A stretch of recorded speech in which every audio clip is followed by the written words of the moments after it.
are subject to the desire of the executive to avoid parliamentary scrutiny. And our third submission will be, with great respect, that the Divisional Court was wrong to conclude that the issues in this case are non-justiciable. Identifying whether a power has been used for a valid purpose is a legal question. It is not a political question. It's a question for the courts, and the rule of law so demands. This court is not being asked to identify a list of purposes for which prorogation would be lawful, nor is this court being asked to specify what would be a valid period of prorogation. The court is being asked to answer the legal question of whether it is within the scope of the power conferred on the Prime Minister for him to exercise it for the purpose alleged. My understanding is that Lord Keane, my learned friend Lord Keane, is going to address the facts of this case, and my learned friend Sir James Eadie is going to address the legal issues, that is issues 2 and 3. There may be some modification of that, but in substance that's what it amounts to. Can I also say I'm not abandoning the various other ways in which the claim has been put in the written submissions and in the points made by the interveners. And we're very grateful for all the interventions, and I have much of my submissions is derived from the points that are made in them. But I want to focus my oral submissions on what we see as the three main issues.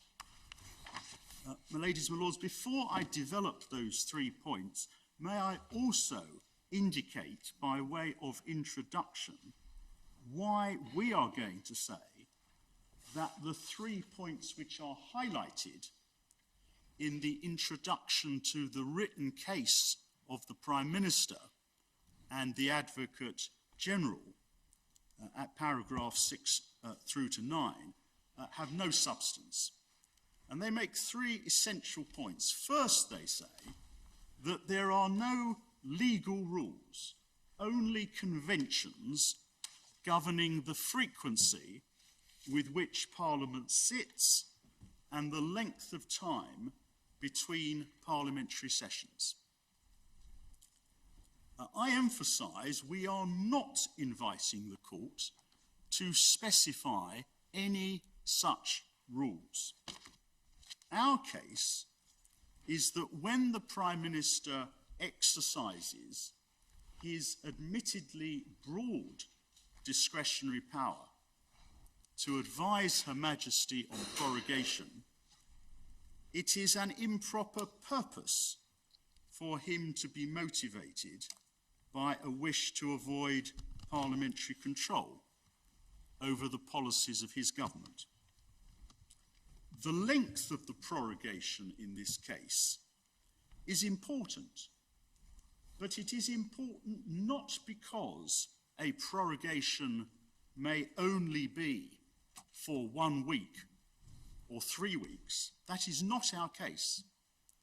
The length of the prorogation is relevant because the exceptional length of the prorogation in this case is strong evidence that the Prime Minister's motive was to silence Parliament for that period because he sees Parliament as an obstacle to the furtherance of his political aims. The second point emphasised by the Prime Minister and the Advocate General is that there are statutory provisions which regulate, to some extent, parliamentary sittings. Most recently, as the Court will have seen, the Northern Ireland Executive Formation Act of 2019. Our response to that point is that none of that legislation addresses or affects the common law power and duty of this court to ensure that a discretionary prerogative power is not exercised for an improper motive.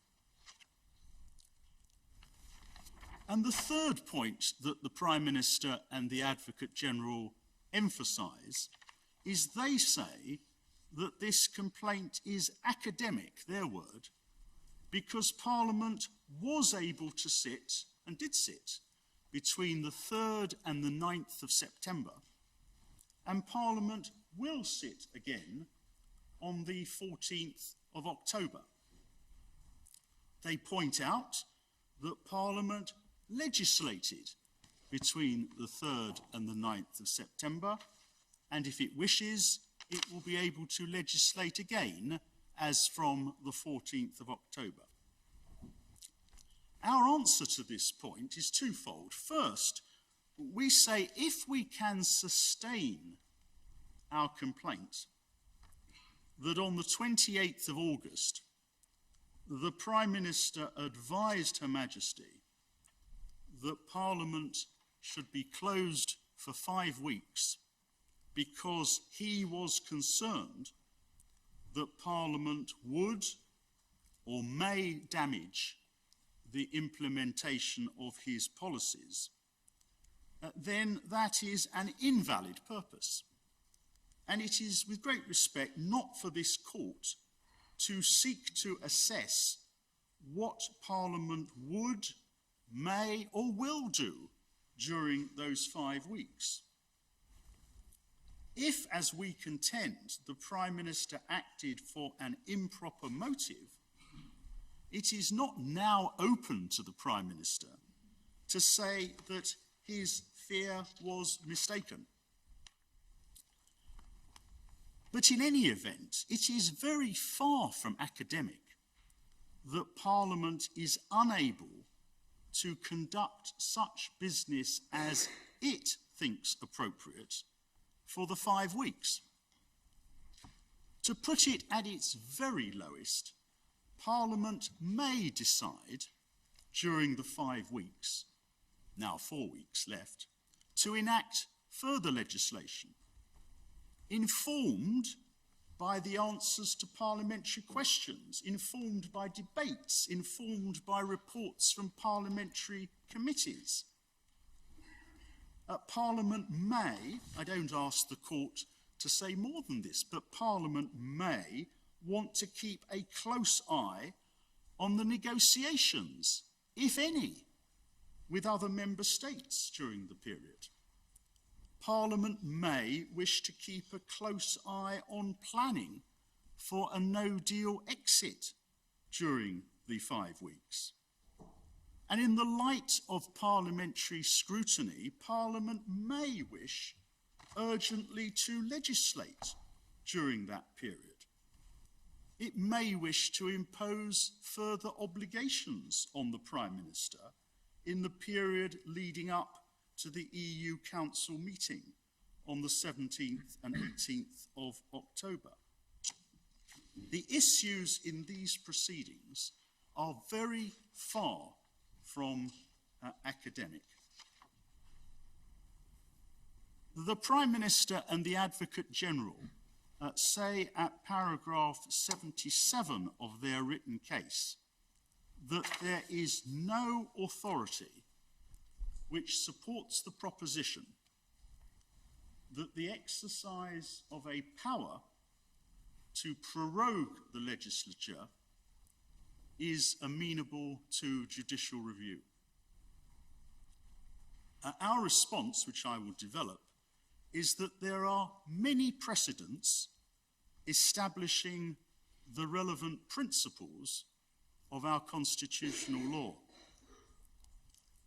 There has hitherto been no need for any court to apply those principles in the context of the prerogative power to prorogue, because no Prime Minister has abused his powers in the manner which we allege in at least the last 50 years. That is, back to the development of modern principles of judicial review.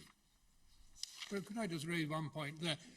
I mean, is it right that there is no authority in this country or anywhere else as to the use of judicial review to control prorogation? Because I was particularly interested in reading Anne Tromey's book called The Veiled Sceptre, which deals with prorogation in the sort of Westminster model. And it's quite clear from that the sort of issues of misuse or alleged misuse of power have come up on many occasions in many different jurisdictions. Not in courts. No, but that's why I was just wondering why not, given that they clearly, are we just looking at this country? Are we looking rather more broadly at experience in the common law world? We found, and the other side have found, no judicial authority. And I'm suggesting that the reason in this country, at least, why no case has come to court is because nobody has identified any similar factual circumstance in which the principles have needed to be applied. But I do say that there are well-established authorities as to the principles that should be applied in the circumstances of such a case. My ladies, my lords, one other preliminary matter. We say that Her Majesty the Queen enjoys no personal prerogative in this context. Her Majesty was obliged to accept the advice from the Prime Minister. The Prime Minister and the Advocate General disagree on that issue. See paragraph 35 of their written case, but they add, and we agree, I quote, "This is not an issue which arises for determination on the present appeal," end of quote. It may assist the court also just if I draw attention to what happened in this case, because on the 29th of August, the Lord President of the Privy Council, Jacob Rees-Mogg, was one of the Privy Councillors who attended on Her Majesty at Balmoral, and he has described how Her Majesty formally approved the Prime Minister's request to prorogue Parliament. And if the court, please, has the trial bundle in the Miller case, the court will see at tab number 51. Do we have this electronically? Yes, it's page 373. I hope the court also has it electronically. Well, we have no less than, I'm sorry about this, but there's always trouble with the documents in these cases, and we need to sort it out. We've got 5 different documents on a memory stick. Is it the hearing bundle? Yes, it's called the trial bundle for hearing on 5th of September. I hope that is the same document as the President is referring to. It has 68 tabs, maybe more than 68. How many pages has it got? Oh, yes. My volume goes up to page 518. Well, mine goes up to 591. Oh, as does mine, I'm afraid. So, I think it's... Could I ask the court to turn to tab number 51, which is page 373? let's see whether it works, yes. 373. Yes, that should be an interview on the Today programme, and it was an interview, Mr. John Humphreys interviewing Jacob Rees-Mogg. I'm afraid not. It isn't. But it's a different bundle.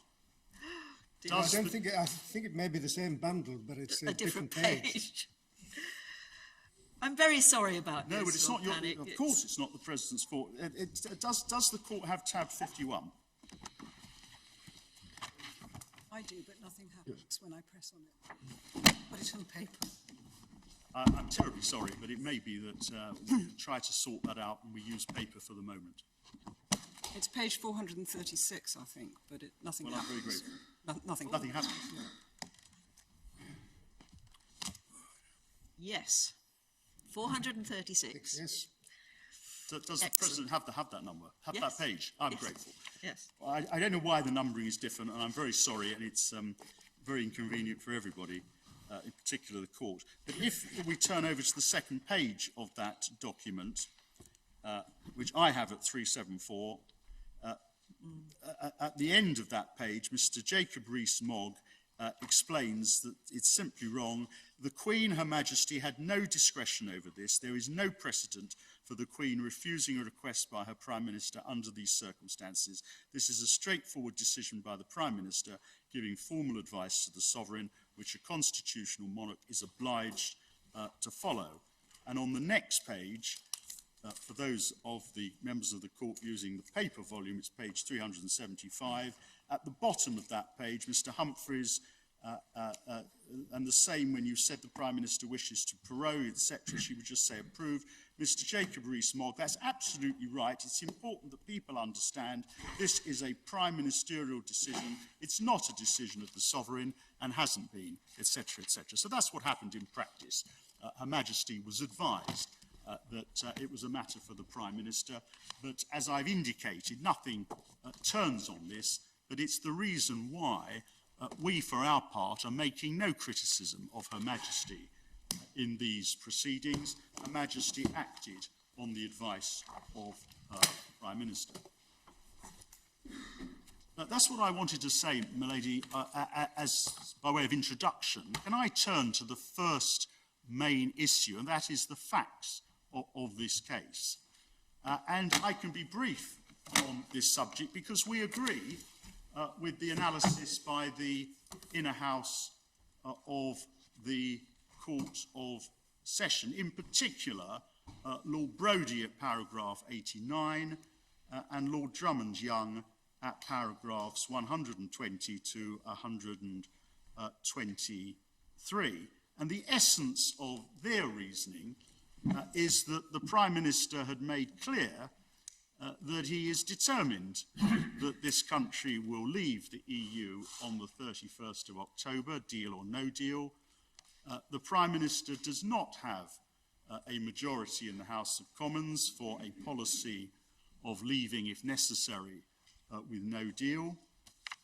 The Prime Minister has given no sensible reason, indeed no reason at all, for the exceptionally long period of this prorogation.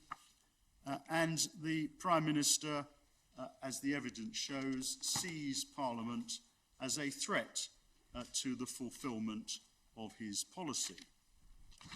I want to emphasise 2 points, if I may, additional to those made by the Inner House. The first is that there is evidence in the form of statements by the Prime Minister himself, which shows that the Prime Minister regards Parliament as at least a potential threat to the implementation of his policies. And there are 2 interviews with the Prime Minister. The first is by Sky News, and the court will find that interview in the same trial bundle. I have it at tab 54, which is page 400. I hope the court will be able to tell me where electronically the court has it, but in my bundle, it's trial bundle tab number 54, page 400. And it's an interview, a Sky News interview with Boris Johnson by the journalist Sam Coates.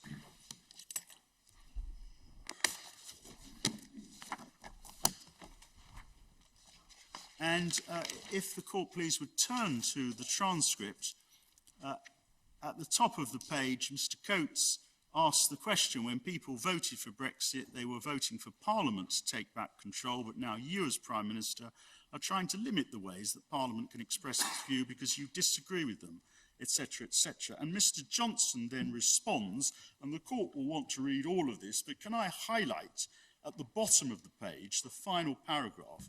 The Prime Minister says this: just to get back to Parliament, which I bet you are going to ask me about, just to get back to Parliament, I am afraid that the more our friends and partners think at the back of their minds that Brexit could be stopped, that the UK could be kept in by Parliament, the less likely they are to give us the deal that we need.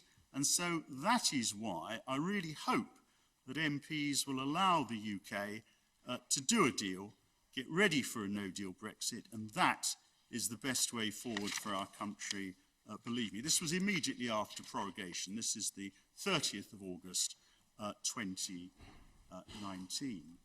And to The electronic number, Lord Pennick, is 464. Yes. Very grateful. I'm terribly sorry about That this. means it's 63 pages on Yeah. from the number you have. Yes, well, I'm sorry. I feel sure somebody can help you. I'm sure Very well. mental So I had arithmetic, 63. Well, then the next... mental arithmetic is up next- to it, I'm sure. It may test my abilities, but the next number, the next page that is relevant, I have at tab 55. I have at page 408. And adding 63 to that takes us to 471.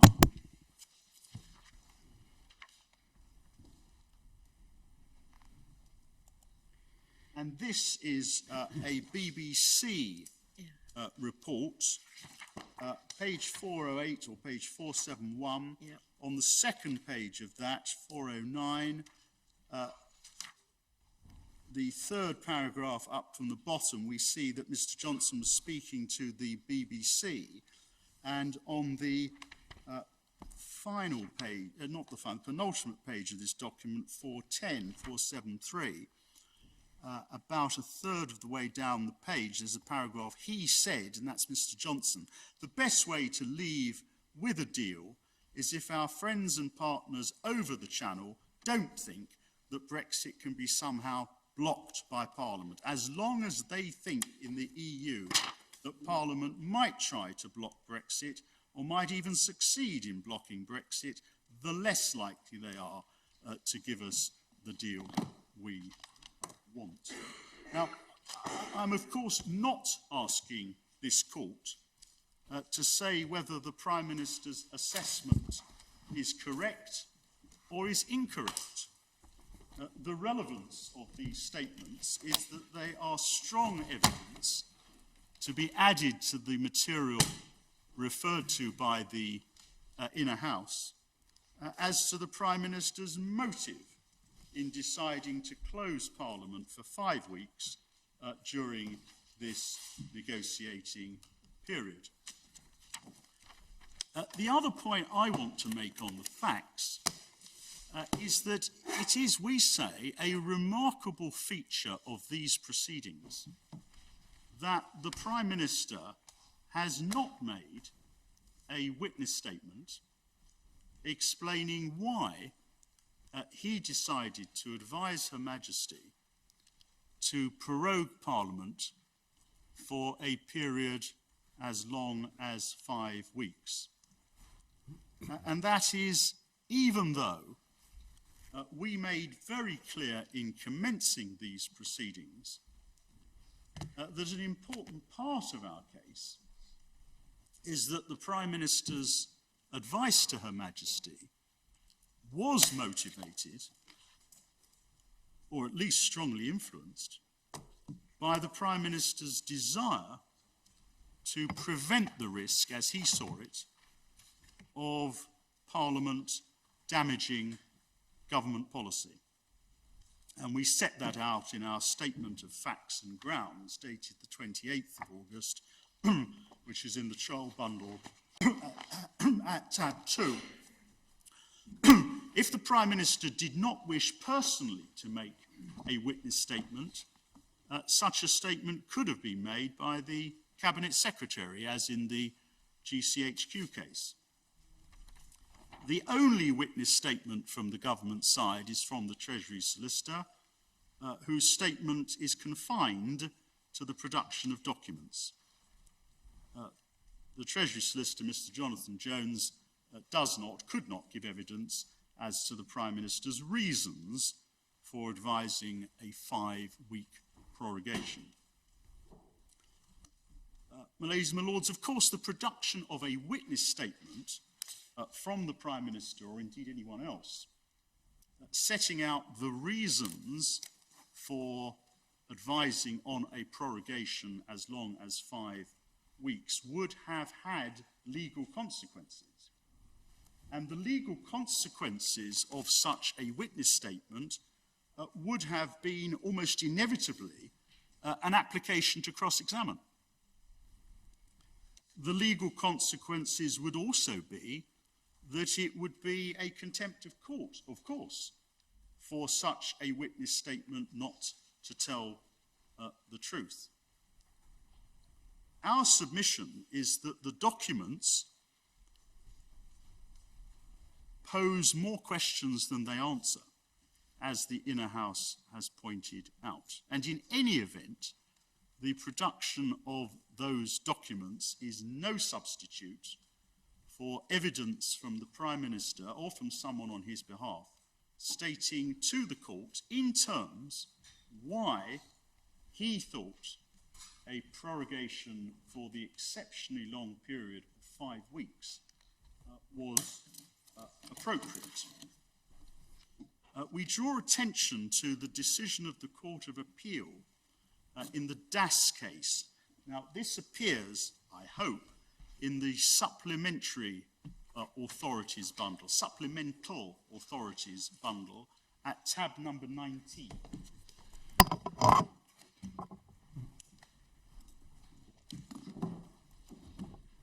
It's volume 1 of the supplemental authorities bundle, volume 1.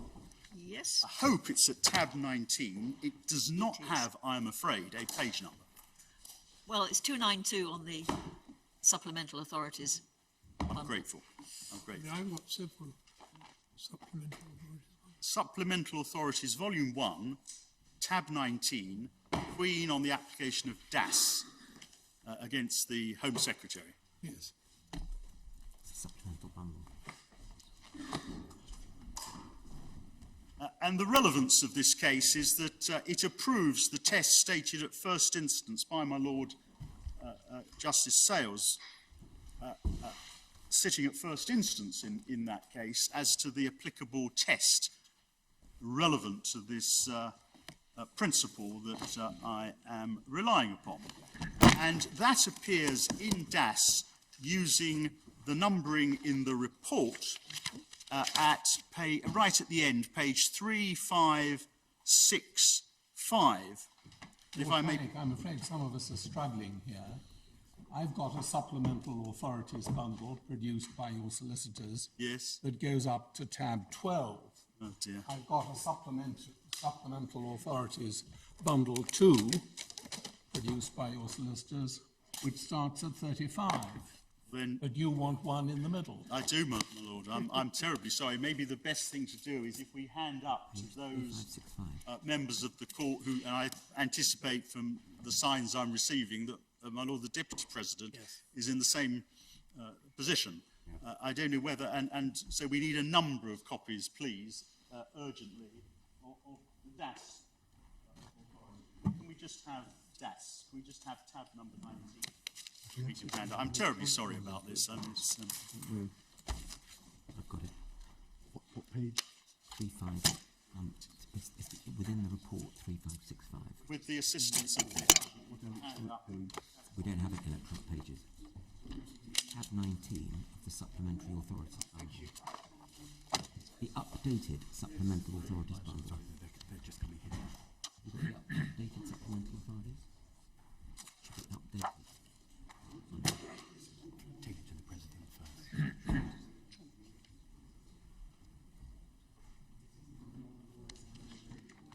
It's in the what? 1481 in the cherry bundle. Yes, it's also in the in the bundles authority in the cherry. 1481. Ah, yes. Number 13. Yes, I have that. Volume, it also appears at authorities, volume 1, tab 13. Yes. Grateful.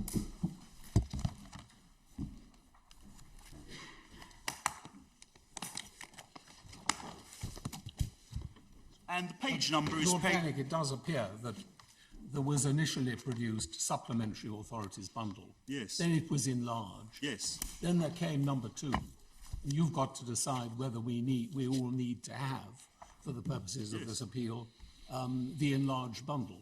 Well, and if so, as soon as possible. Well, indeed, my Lord. Absolutely. But if you can actually use the Scottish...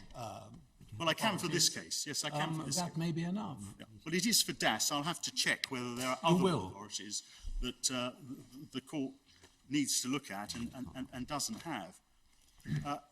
Tab number 19 in the Miller case, 13 in the Cherry case, is the DAS authority, and it's at page 3565. It's paragraph 80. And counsel for the Secretary of State is submitting that there's no obligation to file witness evidence. She urged the court not to punish the Secretary of State for not filing evidence. She referred to the scarcity of resources, heavy litigation burden on the Secretary of State, the need to prioritise resources on those currently detained, none of which factors are relied on, of course, in the present case. And the Court of Appeal, this is Lord Justice Beatson, then approves the statement at first instance by the judge, my Lord Sales. He observed, where a Secretary of State fails to put before the court witness statements to explain the decision-making process and the reasoning underlying a decision, they take a substantial risk. In general litigation, where a party elects not to call available witnesses to give evidence on a relevant matter, the court may draw inferences of fact against that party. The basis for drawing adverse inferences of fact against the Secretary of State in judicial review proceedings will be particularly strong, because in such proceedings the Secretary of State is subject to the stringent and well-known obligation owed to the court by a public authority facing a challenge to its decision. In the words of Lord Walker for the board in the Belize case, to cooperate and to make candid disclosure by way of affidavit of the relevant facts and, so far as they're not apparent from contemporaneous documents which have been disclosed, the reasoning behind the decision challenged in the judicial review proceedings. And we rely on that statement of principle. We say that at best from the Prime Minister's point of view, the documentary material, that is the material referred to by the Inner House and the statements to broadcasters to which I have referred, are at best from the Prime Minister's view ambiguous about whether his concern about Parliament potentially damaging negotiations was his motive, or an important part of his motive, for advising on an exceptionally long prorogation. We say this case cries out for an answer in a witness statement to the allegation that was made against the Prime Minister.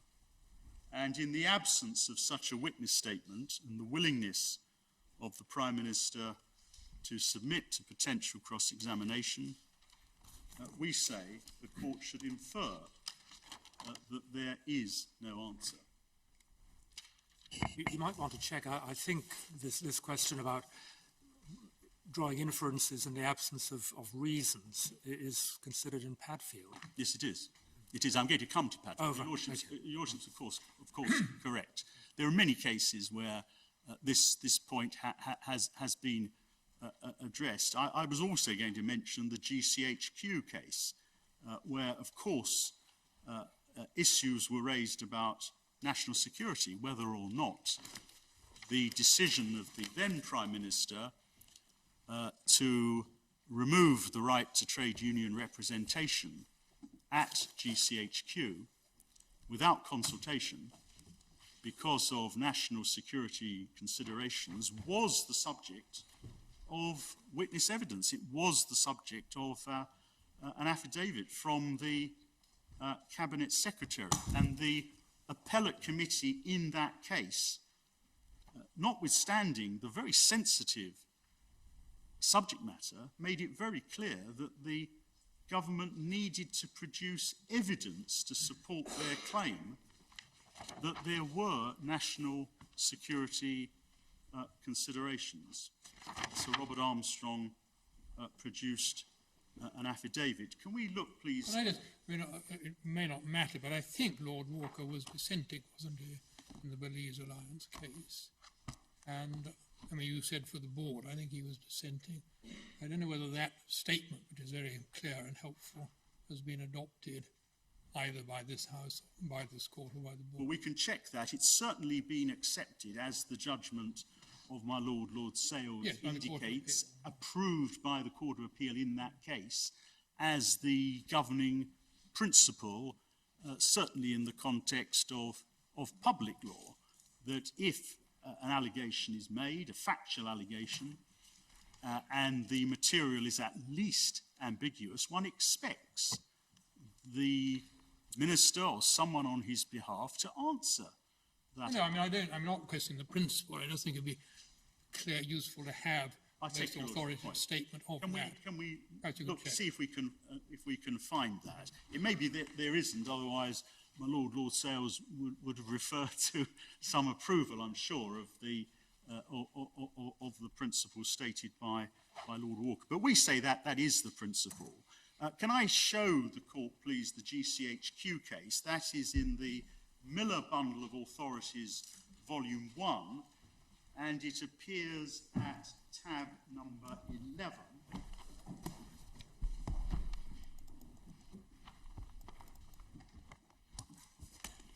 And the relevant passages, very familiar case, of course, the relevant passages that we rely upon, first Lord Scarman at page 404, picking it up at page 404, letter E, just under letter E. Do you know the electronic number of that, or again, are you not unable to help us? Yes, well, has Authorities Bundle Miller Volume 1, and it's at tab 11. It's 31. It's page 31 of the 51 pages, yes. And if the court turns using the internal numbering at page 404, internal numbering, because I'm afraid I don't have the electronic numbering, page 404, just under letter E, Lord Scarman says the point of principle in the appeal is as to the duty of the court when in proceedings properly brought before it, a question arises as to what is required in the interests of national security. And then picking it up again at G, though there are limits dictated by law and common sense, which the court must observe in dealing with the question, the court does not abdicate its judicial function. If the question arises as a matter of fact, the court requires evidence to be given. If it arises as a factor to be considered in reviewing the exercise of a discretionary power, evidence is also needed so the court may determine whether it should intervene to correct excess or abuse of the power. And on the preceding page, page 403, just under letter B, the court sees that there was evidence. There was evidence from Sir Robert Armstrong, the then Cabinet Secretary, who addressed the relevant issue of facts.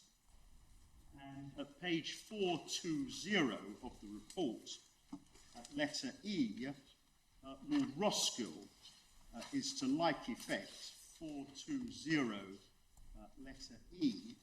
The courts have long shown themselves sensitive to the assertion by the executive that considerations of national security must preclude judicial investigation of a particular individual grievance. But even in that field, the courts will not act on a mere assertion that questions of national security were involved. Evidence is required that the decision under challenge was in fact founded on those grounds. That principle exists is, I think, said Lord Roskill, beyond doubt. And then he goes on to the merits of the matter. So we respectfully submit that on the facts of this case, the Inner House was correct in its analysis and conclusion as to the motive of the Prime Minister. Their conclusions, we say, are supported by the Prime Minister's own public statements as to his concerns as to what Parliament may do, and the court, in addition, should be prepared in the circumstances of this case to draw an inference from the absence of any evidence on the government side by way of witness statement as to the answers to the allegation from the Prime Minister, or indeed from the Cabinet Secretary on his behalf. We submit that on all the material, the court should conclude that but for the Prime Minister's wish to avoid parliamentary control, he would not have recommended to Her Majesty a prorogation for a period as long as 5 weeks, but he would have recommended a substantially shorter period in order to allow for a Queen's speech, the closing of one session, the opening of another, as had occurred on every occasion, that is a shorter prorogation, on every occasion in the last 40 years. If the court accepts our submission that there was here an improper motive, it is for the Prime Minister to satisfy the court that it was not material to the decision that he took, and he can't do that in the absence of any affidavit or witness statement. That's what I want to say in answer to the first part of the case. Lord Keane, of course, will respond for the government by way of answer to the decision of the Court of Session, and my friend Mr. O'Neill will have the opportunity to address the points that Lord Keane made. But that's what I want to say in opening on that part of the case. Can I turn to the law? The second part of my submissions concerns our contention that for the Prime Minister to advise Her Majesty to prorogue Parliament for a period of 5 weeks in order to avoid what he saw as the risk of Parliament undermining his negotiations is to use the prerogative power for an improper purpose. And we say it's well established in public law that a power conferred on the executive may only validly be used if it is for a proper purpose. Excuse me for my apologies.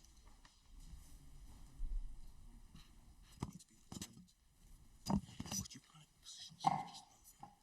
you.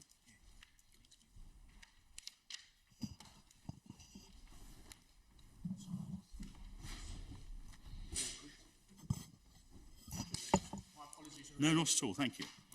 And this is a principle which can be traced back to the 17th century and traced back in modern times to Padfield.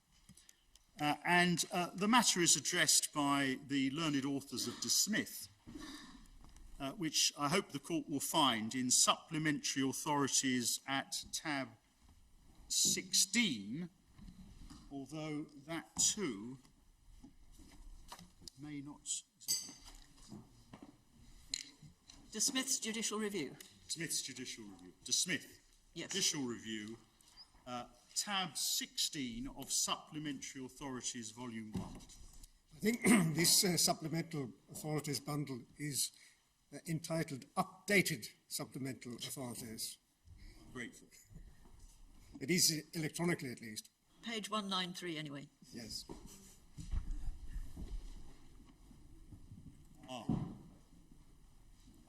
There is apparently, I'm told, an envelope that some members of the court may have with the updates. That may be the answer. Yes, because I had DAS, but I'd opened the envelope, so possibly that's the explanation. I appreciate some members of the court may not have appreciated that there are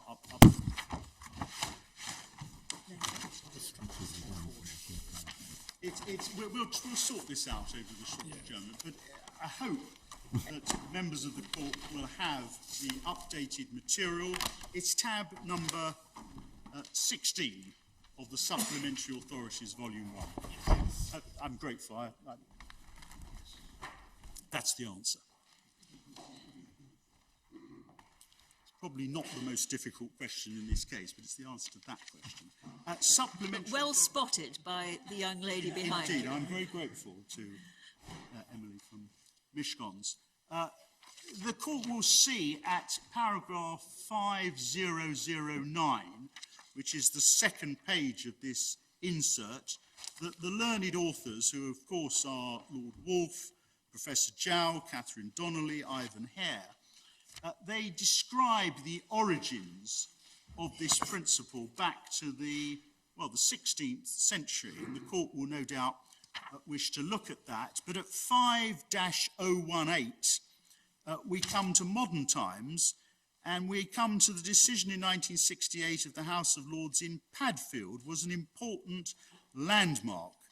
And it reminds us of the context. The minister had refused to appoint a committee, as he was statutorily empowered to do at his discretion, to investigate complaints made by members of the Milk Marketing Board that the majority of the board had fixed milk prices in a way that was unduly favourable to the complainants. The House of Lords held that the minister's discretion was not unfettered, and that the reasons he'd given for his refusal showed that he'd acted ultra vires by taking into account factors that were legally irrelevant and by using his power in a way calculated to frustrate the policy of the Act. And we have Padfield in the same volume, tab 18.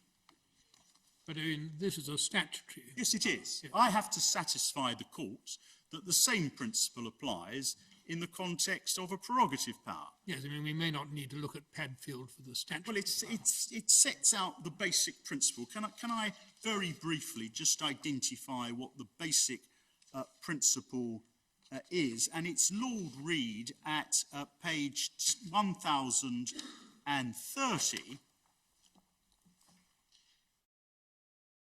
between C and D, very familiar. Parliament must have conferred the discretion with the intention that it should be used to promote the policy and objects of the Act, and they must be determined by construing the Act as a whole. Construction is always a matter of law for the court. If the minister, by reason of having misconstrued the Act or for any other reason, so uses his discretion as to thwart or run counter to the policy and objects of the Act, our law would be very defective if persons aggrieved were not entitled to the protection of the court, so it is necessary first to construe the Act. And then over the page, at page 1032, is the point that my Lord Deputy President was averting to. At the bottom of 1032, it was argued that the minister is not bound to give any reasons for refusing to refer a complaint to the committee, that if he gives no reasons, his decision cannot be questioned. And it would be very unfortunate if giving reasons were to put him in a worse position. But I do not agree, says Lord Reid, that a decision cannot be questioned if no reasons are given. If it is the minister's duty not to act so as to frustrate the policy and objects of the Act, and if it were to appear from all the circumstances of the case that that has been the effect of the minister's refusal, then it appears to Lord Reid that the court must be entitled to act. And then I emphasise the following sentence: a number of authorities were cited in the course of the argument, but none appeared to Lord Reid to be at all close to the present case. In other words, his lordship was not deterred by the absence of a clear precedent. His lordship proceeded, as I am inviting this court to proceed, by reference to principle. The speeches of the other members of the appellate committee were to like effect, and without taking the court through them, they were Lord Hodgson in particular at 1049 E to G, Lord Pearce at 1053 G to 1054 A, and Lord Upjohn at 1061 E to 1062 A.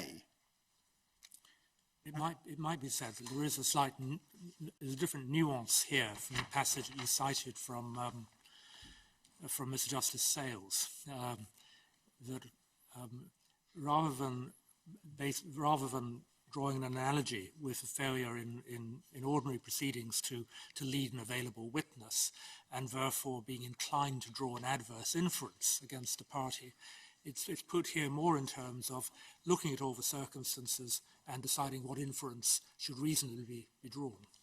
Yes, but in my submission, the absence of a witness statement that addresses what is otherwise at least a strong prima facie case is a relevant consideration for the court to address. Public law has moved on in my submission since 1968. The approach in 1968 was that the minister cannot simply say, I have no duty to give reasons. The modern law is strongly influenced by the development of duties of disclosure and a recognition that a minister can be expected specifically by evidence to address a complaint. But I recognise this case is not of itself authority. But it's also interesting, isn't it, that Lord Reid was speaking of if it were to appear from all the circumstances of the case that had been the effect of the minister's refusal to do what he should have done. Yes, indeed. One looks at the consequences of what is happening. It's the purpose and the effect are both relevant in this context.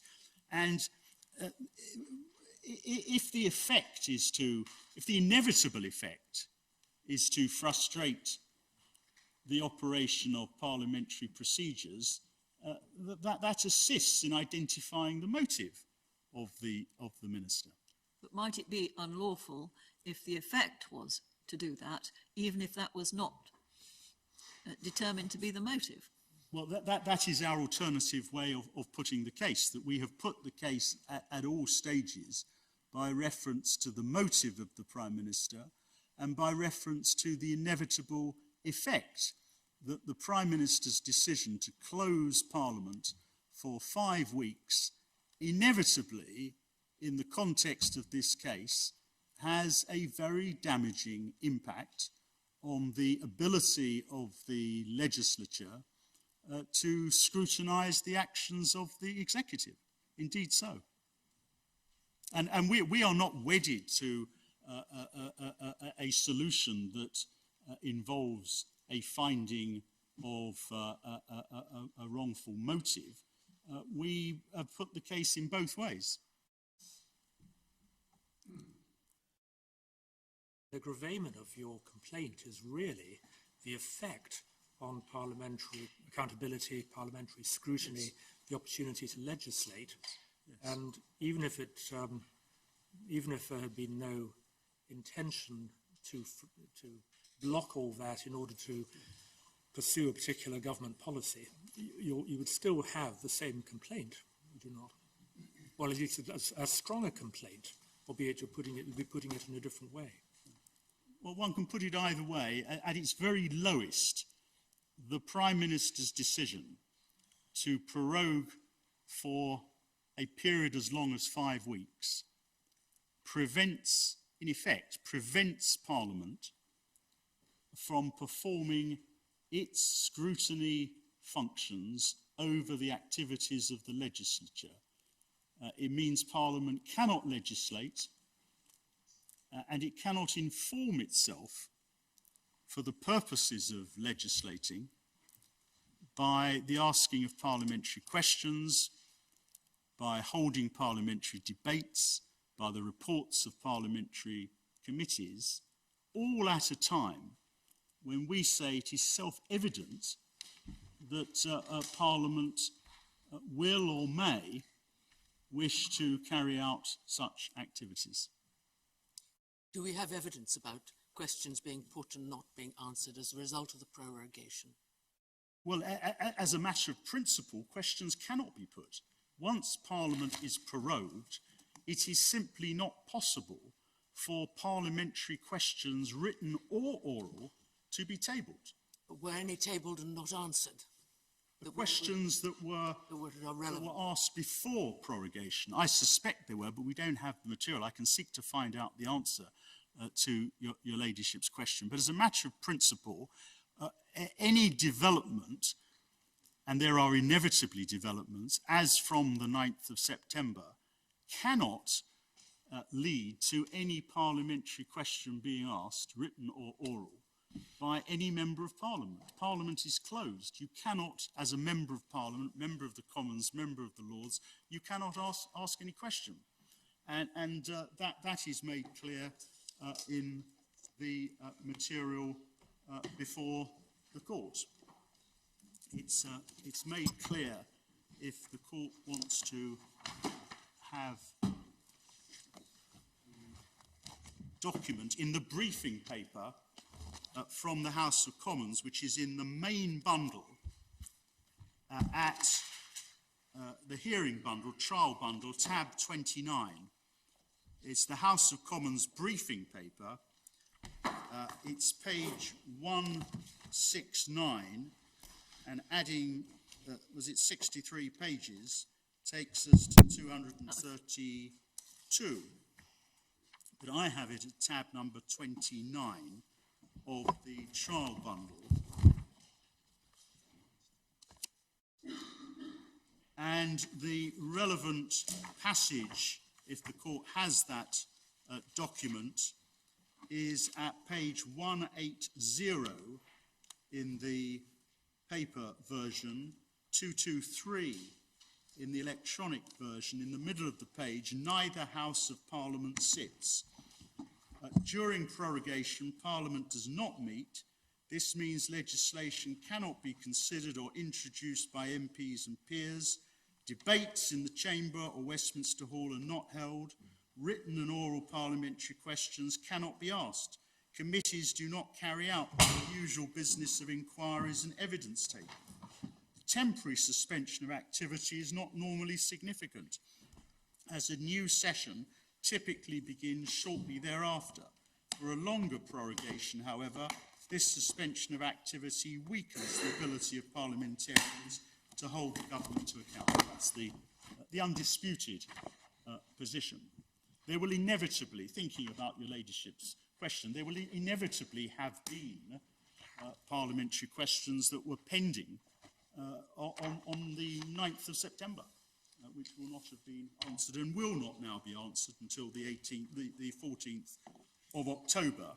But the point I emphasise is that Parliament is prevented from responding to whatever developments there may be, and it's not difficult to see that there are and will be developments as from the 9th of September.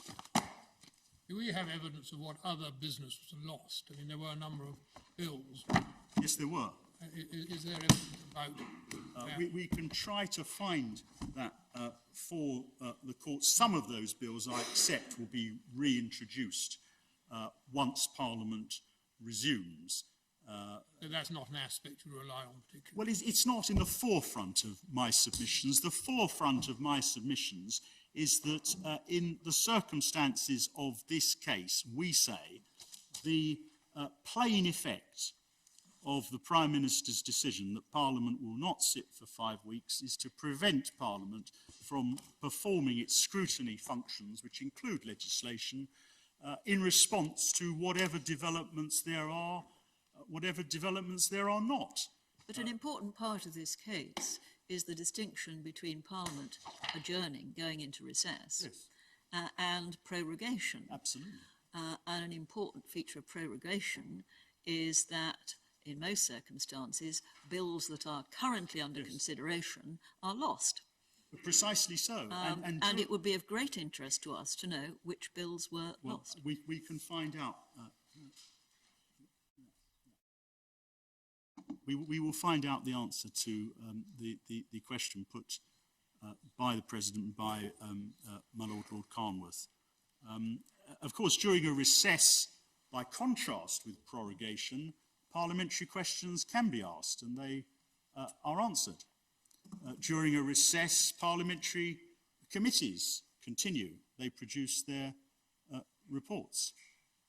And of course, a recess is a judgment made by Parliament itself. Parliament decides when it is going to recess. There's a need for a motion before the House. So just finishing this submission, Padfield, the authors in De Smith, and I was showing the court the relevant passage in De Smith, they make the point in supplementary authorities, it was tab 16, they make the point at paragraph 5090.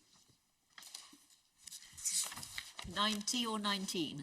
90, 5090. Thank you. That this is an elementary proposition. That is, that power granted for one purpose may not be exercised for a different purpose.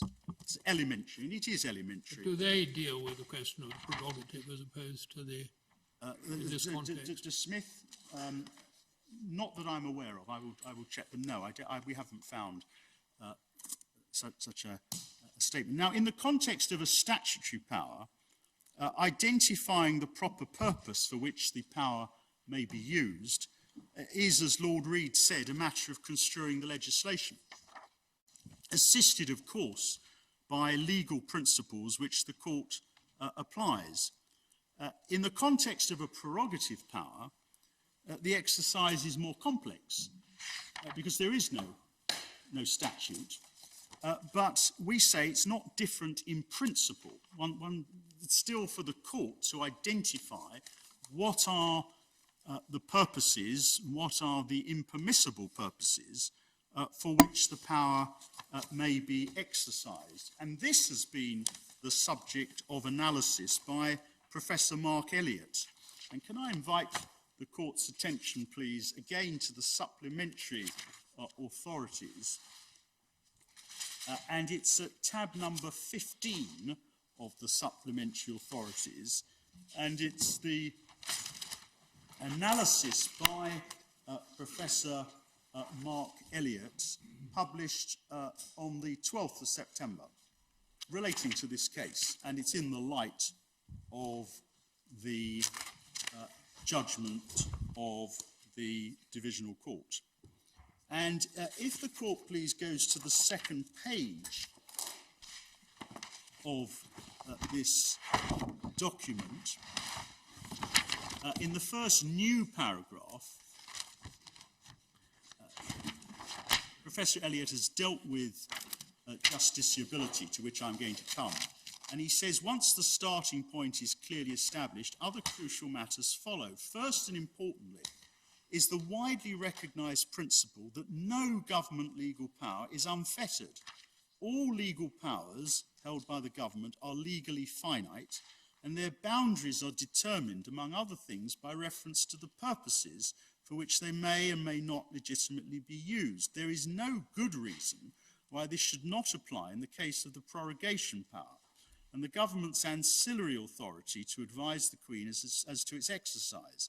It follows that those powers are legally limited, among other things, by reference to the purposes for which they may and may not legitimately be used. What those purposes are is a legal question for determination by courts in the ordinary way. When such questions arise in respect of statutory powers, they are resolved first and foremost by means of statutory construction. That is, the legislative text is examined and construed by the court, and the purposes for which the power can and cannot lawfully be used are thus determined. However, the process of statutory construction is rarely a purely literal one that entails recourse to nothing more than a dictionary, and it frequently involves the attribution of meaning to the statutory text by reference to broader, relevant, legal, including constitutional principles. And he says that this is so well established that authority is not needed, but he cites the Robinson case, which is Authorities, Volume 4, tab 46, the Sims case, Volume 3, tab 44, and the Fire Brigades Union case, Volume 3, tab 42. He then says, in the next paragraph, in the case of prerogative powers, there is plainly no formal textual starting point, such as there is when statutory powers are in play. It follows that it may be more difficult to determine the boundaries of such powers, including by reference to the purposes for which they can and cannot lawfully be used. It does not, however, follow that no such boundaries exist, nor does it follow that questions as to the location of such boundaries are anything other than legal questions. Just as fundamental constitutional principle may cast light on the proper meaning of statutory texts, and thus on questions as to the proper and improper use of statutory powers, so fundamental principle may illuminate and determine the boundaries of prerogative power, including the purposes to which they can and cannot lawfully be put. And on the next page, in the paragraph, the new paragraph, a third of the way down, in these cases, the question is therefore whether the use to which the power has been put results in the boundaries of the power having been exceeded, with reference to any purposes for which the power may not lawfully be exercised. The Divisional Court rightly noted that there are several purposes for which the power can lawfully be exercised, but the question here is whether the power has been used for a purpose for which it cannot be so exercised, and that raises questions of evidence and legal principle. He says he takes no position on the evidential question. Two legal questions then arise. Is the stymieing of Parliament, that's the inner sessions, the inner houses phrase, is it a purpose for which the prorogation power can lawfully be exercised, and is dealing with this matter something that the court can legitimately do, or are the issues non-justiciable? He says, notwithstanding all of the sound and fury, neither of those questions, it seems to him, raise especially controversial or difficult legal or constitutional questions. The first question falls to be answered by reference to fundamental constitutional principle, and one such principle is the representative nature of democracy in the UK and institutional arrangements, including executive accountability to Parliament, that are thereby necessitated.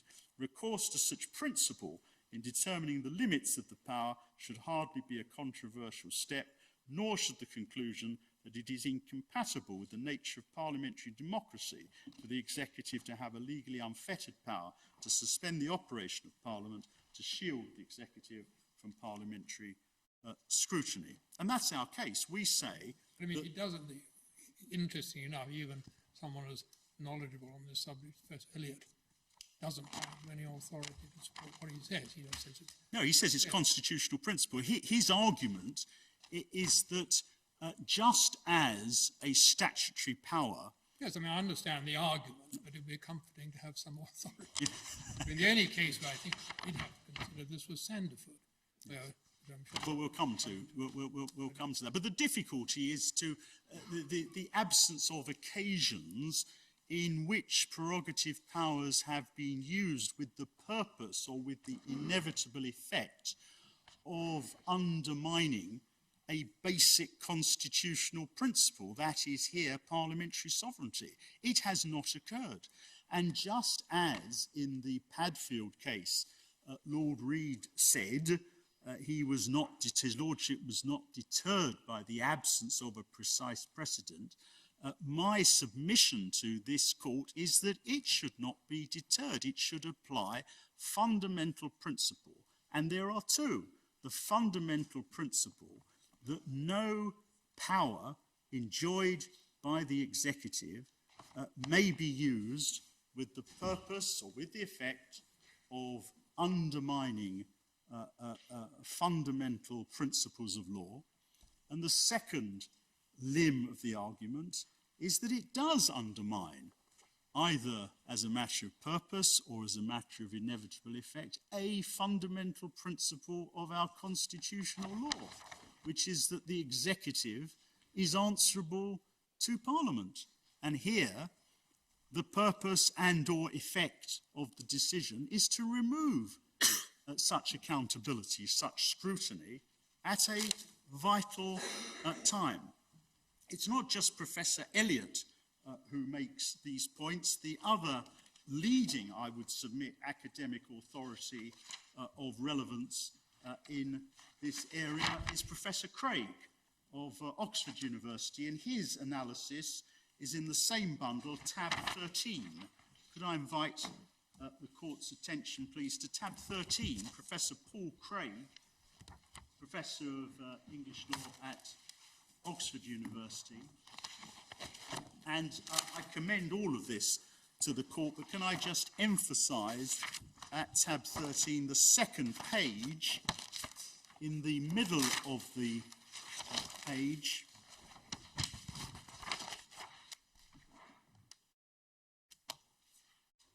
and there's a paragraph in the middle. He's dealing with the argument of the divisional court. He says, if we accept such an argument, then we recast the boundaries of parliamentary sovereignty as traditionally conceived. Parliament remains omnipotent in the sense that there are no bounds to its legislative authority, but the executive can determine when Parliament exercises that legislative authority. It can choose to prorogue Parliament whenever it wishes, including in order to prevent Parliament exercising its voice through legislation or otherwise, merely because the executive believes that what Parliament might do is undesirable. The executive's decision in this respect is legally unchallengeable, irrespective of the ground on which the prorogation decision is based. If this represents the law, says Professor Craig, then every textbook, article and essay on constitutional law has missed this crucial qualification to the sovereignty of Parliament. So Professor Craig puts it the other way round. He says that if it were really to be the constitutional law of this country, that the executive may act for the purpose or with the inevitable effect of silencing parliamentary scrutiny, then one would expect to find some authority to support that contention, and there is none.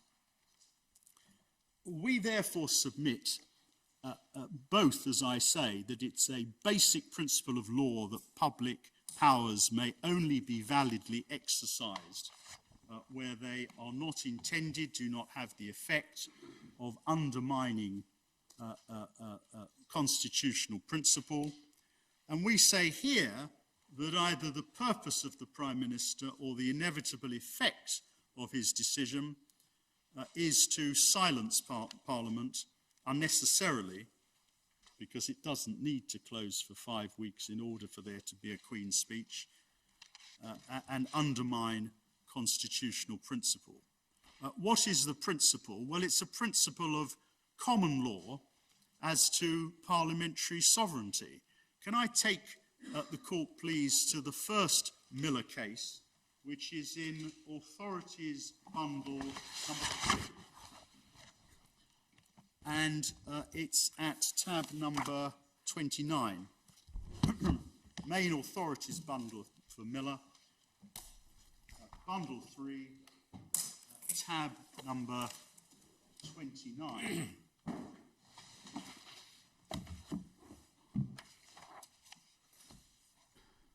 I take the court first to the judgment of the Divisional Court. That, of course, was Lord Thomas, Chief Justice, Sir Terence Etherton, Master of the Rolls, and my Lord Sales. And the relevant passage is at page 73 of the report, at paragraph 18. The UK does not have a constitution to be found entirely in a written document.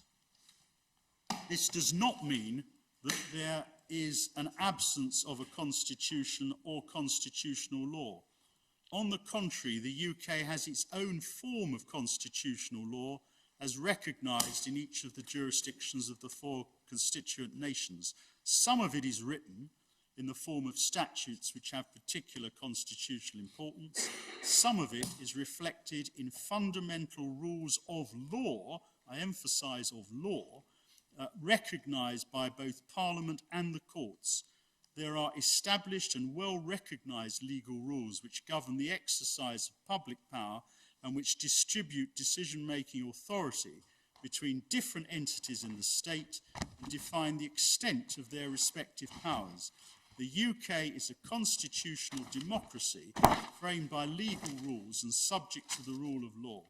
The courts have a constitutional duty fundamental to the rule of law in a democratic state to enforce rules of constitutional law in the same way as the courts enforce other laws.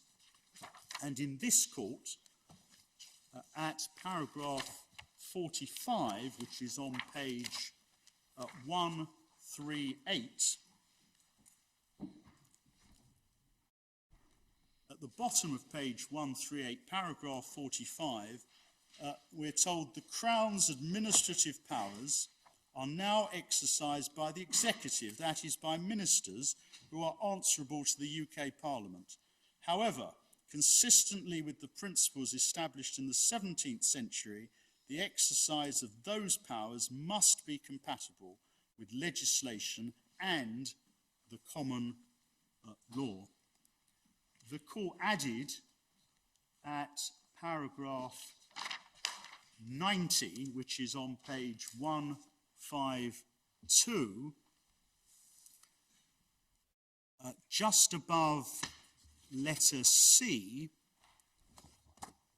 bearing in mind this unique history and the constitutional principle of parliamentary sovereignty, it seems most improbable that those 2 parties, that's Parliament and the courts, had the intention or expectation that ministers, constitutionally the junior partner in that exercise, could subsequently remove the graft without formal appropriate sanction from the constitutionally senior partner in that exercise, Parliament. Ministers are constitutionally the junior partner. And the real issue in this case is whether the junior partner may lawfully remove the scrutiny of its activities by the senior partner, either with the motive or having the effect of removing such scrutiny on vitally important questions. There is, of course, a good constitutional law reason why ministers are the junior partner and Parliament is the senior partner.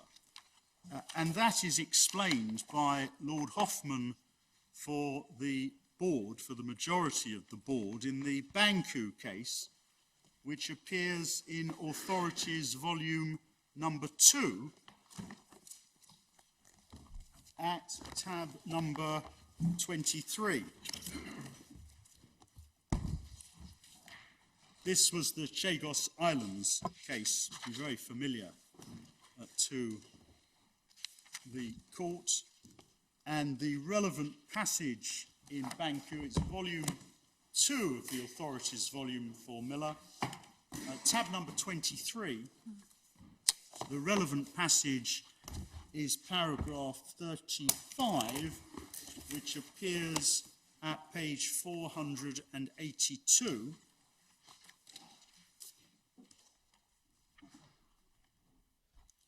Paragraph 35, page 482, Lord Hoffman, for the majority of the board, the fact that orders in council resemble acts of parliament does not mean they share all their characteristics. And then this, the principle of the sovereignty of parliament, as it has been developed by the courts over the past 350 years, is founded upon the unique authority parliament derives from its representative character. An exercise of the prerogative lacks this quality. Although it may be legislative in character, it is still an exercise of power by the executive alone. And that's why the executive is, to use this court's phrase, the junior partner in the constitutional exercise. One other authority to like effect, which I mentioned in opening, is the Fire Brigade Union case. It's to be found in volume 3 of the Miller authorities at tab number 42. Volume 3, tab number 42.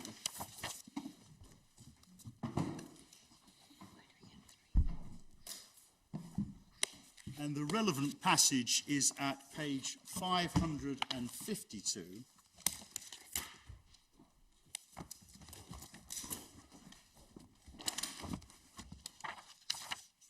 In the speech of Lord Brown-Wilkinson, it's just under letter E on page 552.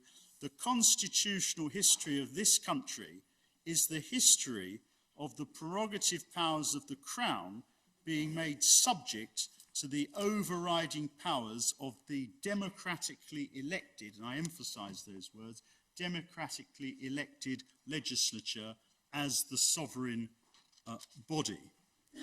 And it is our submission that the case for the Crown in the present proceedings necessarily has to contend for the reverse, that the powers of the democratically elected legislature as the sovereign body are subject to the decisions of the executive as to when the executive enjoys, it is said, a discretion, complete discretion, to remove the powers of the democratically elected legislature in terms of motive or effect. And that was, in substance, the reasoning on this issue of law by the Inner House, Lord Drummond Young at paragraph 99. I won't take the court to it, but we draw attention to it, that the ministers cannot exercise prerogative powers with the intention or the effect of removing the powers of the legislature.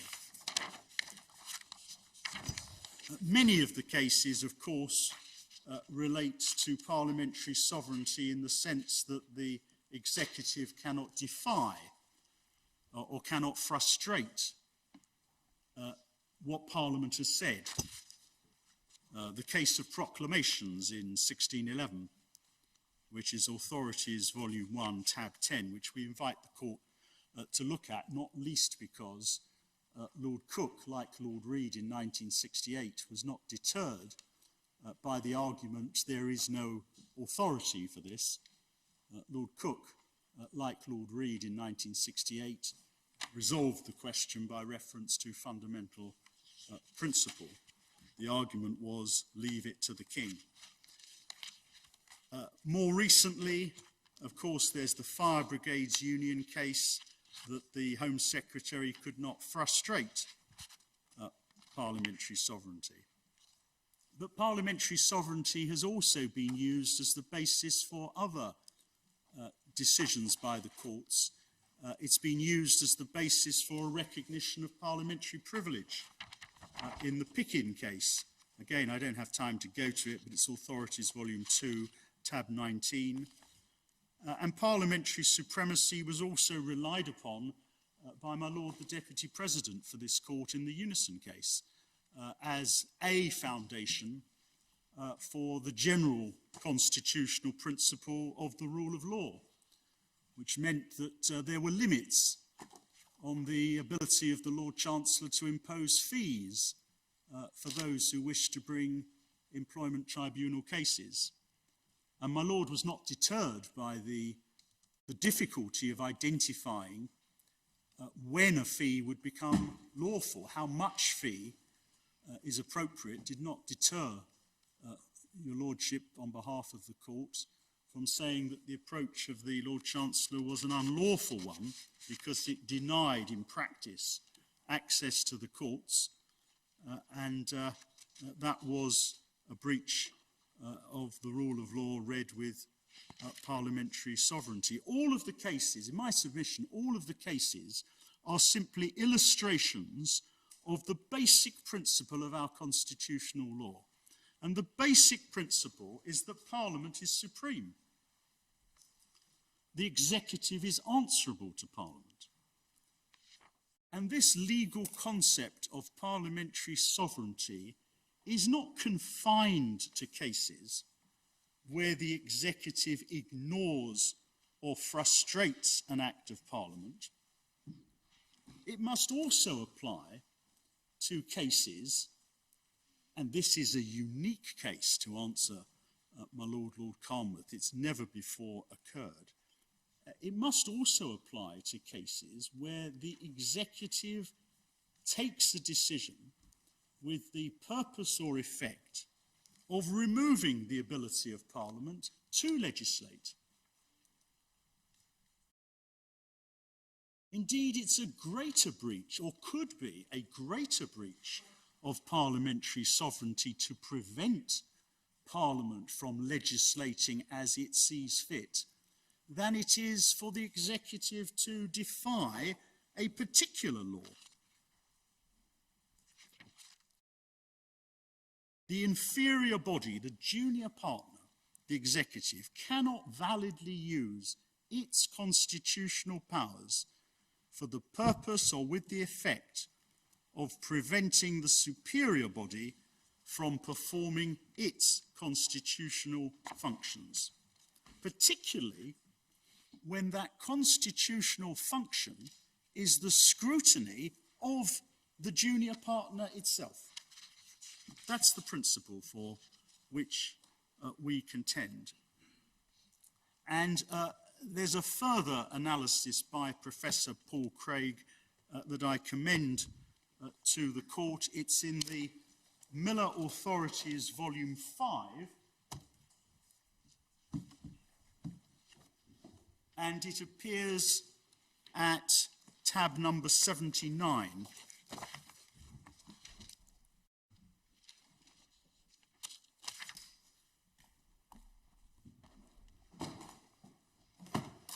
This was published on the 31st of August by Professor Craig, tab number 79 of Volume 5. He refers in the second paragraph to the leading cases. In the fourth paragraph, he says, the salient issue in relation to prorogation is whether the Prime Minister's discretionary power should be limited pursuant to the principles underlying the case law set out above. He says the argument for an affirmative answer is compelling, and he says it's for two related reasons. First, to contend that there is some difference between the existing case law and the present situation does not withstand normative examination. The reality is to the contrary.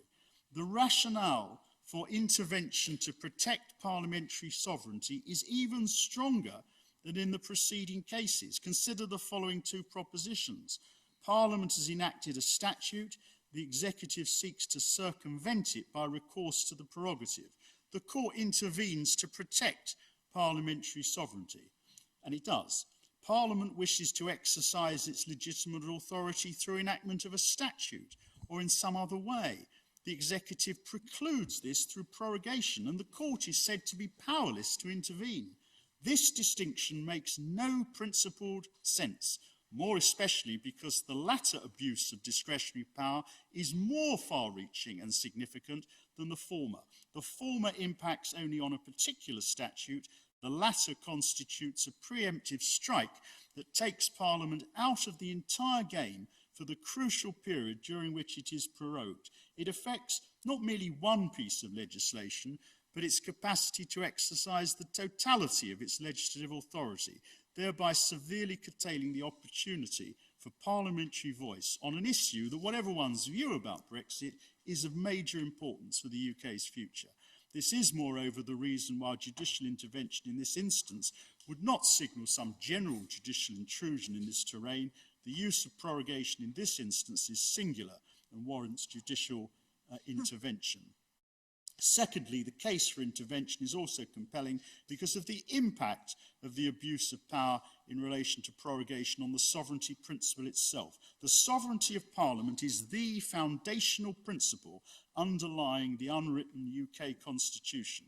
This sovereignty resides with Parliament, not with the executive. And he says that it represents a challenge to sovereignty since the executive in the standard case seeks to bypass an existing statute through recourse to the prerogative. It was for this very reason the House of Lords intervened to prevent this. The prorogation scenario is more far-reaching in its impact on sovereignty. The political discussion of prorogation by the present government was predicated on the assumption it could be legitimate for the Prime Minister to make use of the power intentionally. Then he's turning to intention to bypass what was felt to be a recalcitrant Parliament. This is not, cannot be constitutionally correct. To subscribe to such reasoning diminishes parliamentary sovereignty as a foundational principle.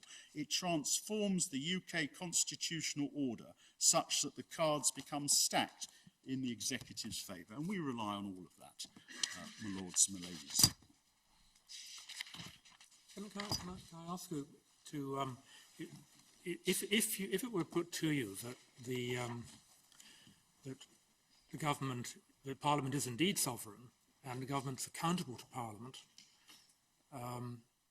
when Parliament sat in early September, if it were sufficiently concerned about the prospect of prorogation, it could have held the government to account by passing a vote of no confidence in it.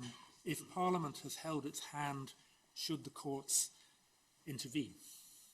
Well, my answer to that is that it is well established that the executive is answerable to Parliament for matters of politics. But the executive is answerable to the courts for matters of law. And I respectfully submit that this court is simply not concerned with whether or not the Prime Minister could command the confidence of the House of Commons, whether a vote of no confidence could have been brought, what the consequence of it might have been. That is, in my submission, no answer with respect to the accountability of the Prime Minister to this court for the legality of his conduct. And the authority for that is again the Fire Brigades Union case. Could I take the court back to Authorities Volume 3? It's at the Miller Authorities Volume 3. It's at tab number 42.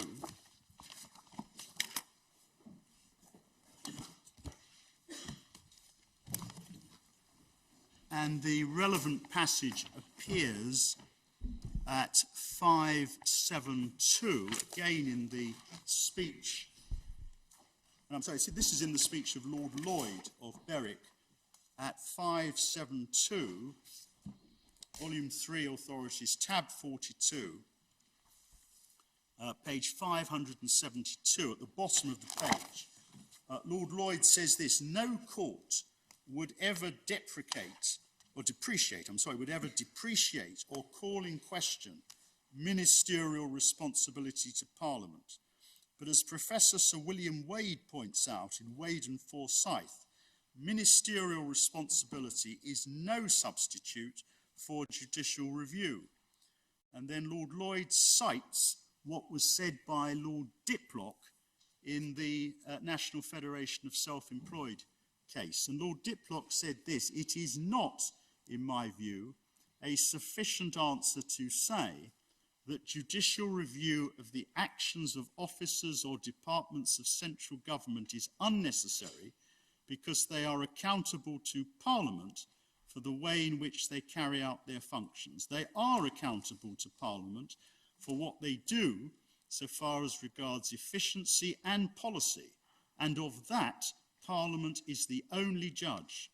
They are responsible to a court of justice for the lawfulness of what they do, and of that the court is the only judge. And we rely upon that fundamental principle. And I respectfully submit that if that argument were to be advanced against me, that Parliament could have expressed its dissatisfaction with the vote of no confidence, it is to blur the arguments of policy with the arguments of law. It is simply no answer to our submissions if they otherwise be correct.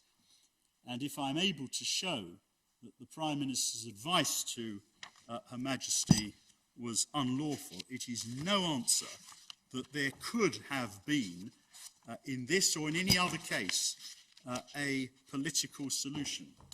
Indeed, that could always be the answer to a judicial review. It could be said in the Unison case, in the GCHQ case, in the Miller case. The Prime Minister is answerable to Parliament. But that, in my submission, legally is quite irrelevant if and to the extent, as is here the case, that the issue is a question of law. You also seek to say that the consent of the sovereign would have been required if Parliament had limited the government's. Your Ladyship is completely correct. That, of course, would not be an answer to the question put to me, however, by the Deputy President, because the consent of the sovereign would not have been required for a vote of no confidence. But if the argument were to be put, and it is put, I think, in the Prime Minister and the Advocate General's case, that what could have happened was a bill to remove prorogation, to alter prorogation. This is put in paragraph 9 of the written case for my friends. That would not be available because a bill which touches upon the prerogatives of Her Majesty, this is the point your Ladyship's putting to me, and I respectfully agree, a bill that touches upon the prerogatives of Her Majesty cannot be brought forward in Parliament without the consent of Her Majesty.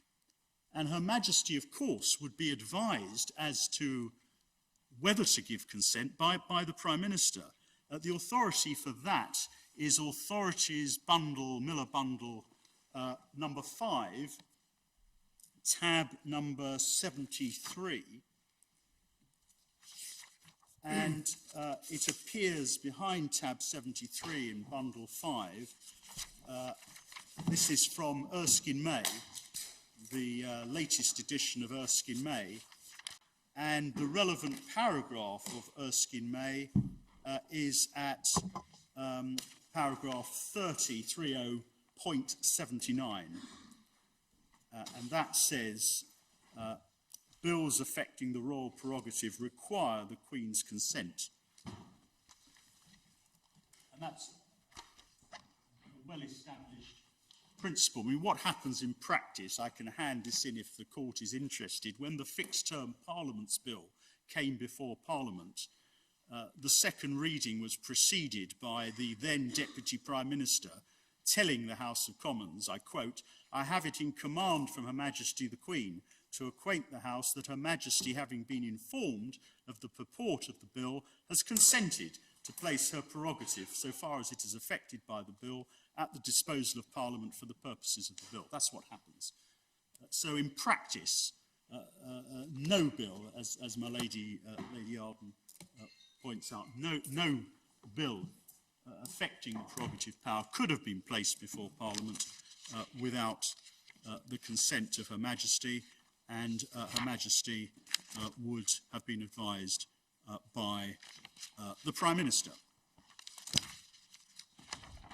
Paragraph 54 of the Divisional Court judgment refers to examples of lengthy prorogations of Parliament in the early part of the 20th century. I am, with respect, doubtful that this court is going to be assisted, much if at all, by detailed submissions on the very different circumstances in 1930, 1914, or 1901.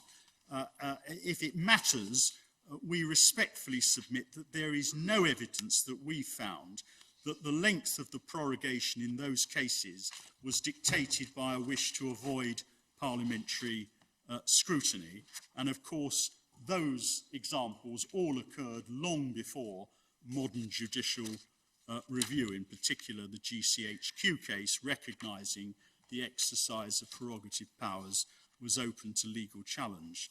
The 1949 example that is given by my friends, where there were very short sessions of Parliament, was to ensure that the provisions of the Parliament Act 1911 could be implemented. That was not designed to prevent Parliament from acting. It was intended to allow Parliament to act, to implement the Parliament Act 1949. But again, intended to allow the House of Commons to act. Well, indeed, which not was, Parliament. which was permitted under the 1911 Act, as this court, I think my Lady the President was a member of the court in Jackson. I was indeed, yes. The court addressed that thorny constitutional issues. But that, of course, was 1949, again, long before GCHQ, and we respectfully doubt that the court is much assisted by analysis of what could have been possibly legal challenges in very different circumstances. May I then turn to justiciability? And our submission is that this case raises a legal question for resolution by the court. And the legal question is whether it is an invalid use of the power for the Prime Minister to exercise it in order to avoid parliamentary scrutiny, or with the inevitable effect of avoiding parliamentary scrutiny. Again, I rely on the academic analysis. I rely on the analysis by Professor Mark Elliott, which is in Supplemental Authorities, Volume 1, at tab number 15.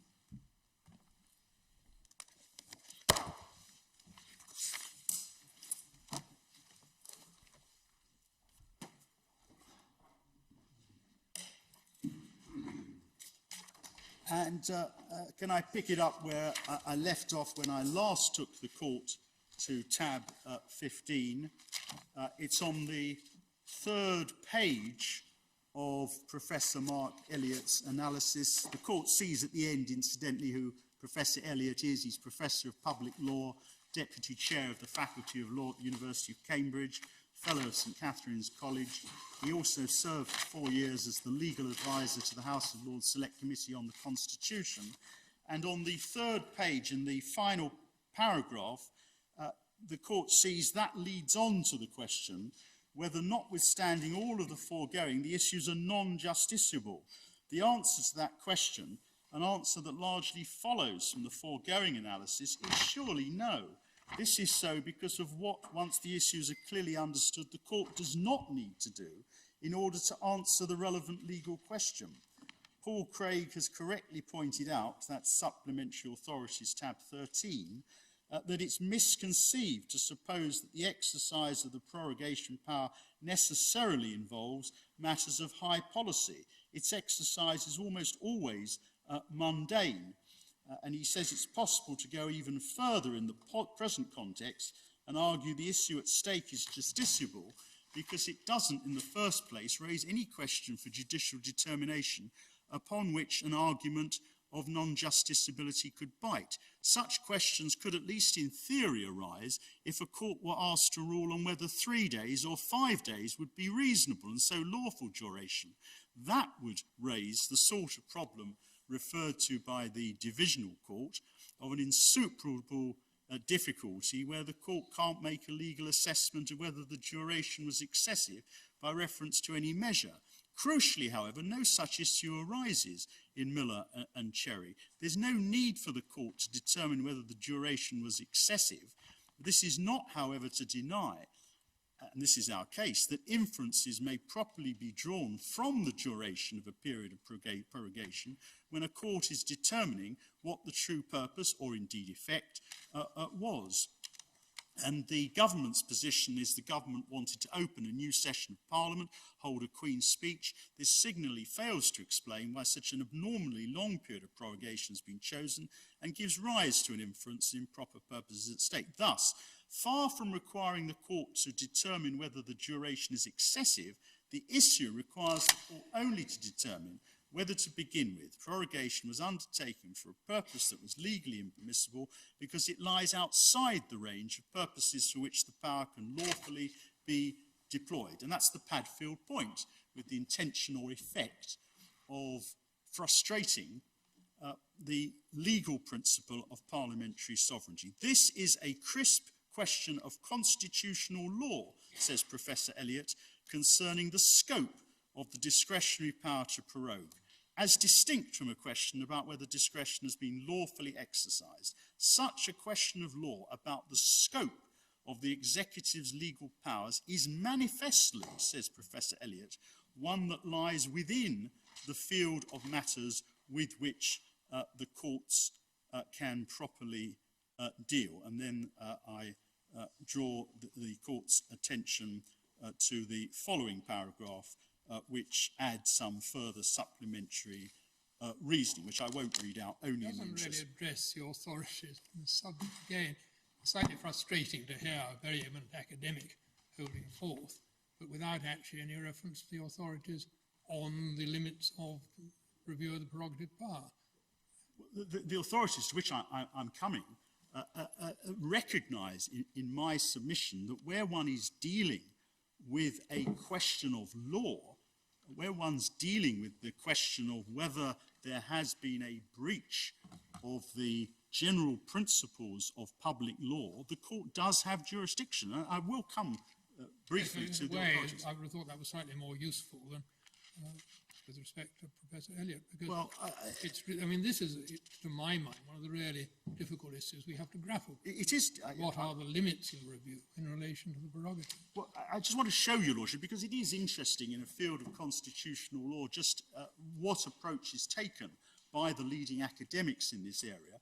Before coming to the authorities, can I also show your Lordships what is said by Lord Mance on the question of reviewability in the context of prerogative powers in giving the FA Mann lecture. That appears in the Cherry authorities, Joanna Cherry's authorities at volume 3.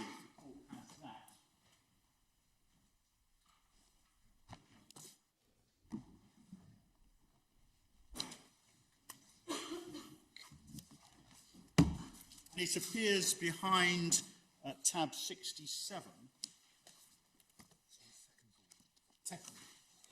67, volume 3 of the Cherry authorities, tab 67.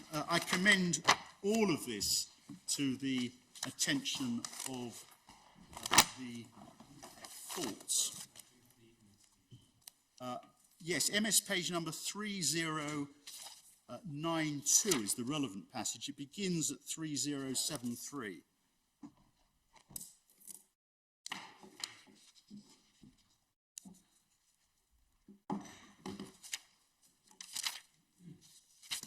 And the conclusion is at page 3092. And at the top of 3092, Lord Mance, giving the FA Mann lecture on justiciability, says, drawing together the threads, my thesis is that for the most part, courts can and should adjudicate upon civil claims and public law claims without it being necessary or appropriate to resort to a doctrine of non-justiciability. There are a few ad hoc situations where an international law principle in the form of state immunity or a domestic law principle such as the Bill of Rights debars the courts from fulfilling their ordinary function. But the nature of ordinary civil claims makes non-justiciability a very rare phenomenon. Judicial review can, in contrast, range wider into areas that may potentially be thought to throw up problems of judiciability, but is subject to other controls, standing, institutional competence, discretion, which commonly make it unnecessary to grasp at so blunt a response. It continues to be the area of foreign relations in which respect for institutional or constitutional competence may most easily tip over into outright non-justiciability. There can here be no single litmus test. The political question doctrine has faded from English common law thinking. Very often it will be unnecessary and inappropriate to accept the blunt argument of a no-go area. There is a continuing shift to a more nuanced recognition that each case must be approached on its merits, weighing all relevant factors to decide whether the particular issue is really non-justiciable or whether any relief by way of judicial review should as a matter of discretion be granted. This shift will be promoted by fuller recognition that the intensity of judicial review should reflect the respective institutional competence and expertise of the original decision maker, etc., etc. And he reaches that conclusion after assessing prerogative powers. That's part of the analysis that Lord Mance adopts. And I commend all of that to the court. It's similar, not the same, it's similar to the analysis by my Lord Sales, again speaking extrajudicially. If I could take the court to that, it's Authorities Bundle 5, the Miller Authorities Bundle 5, at tab number 84, under the heading Crown Powers, the Royal Prerogative and Fundamental Rights. Again, I commend all of this to the court. Sorry, which tab? Sorry. It's volume 5 of the Miller Authorities. It's tab number 84, my lady. Thank you.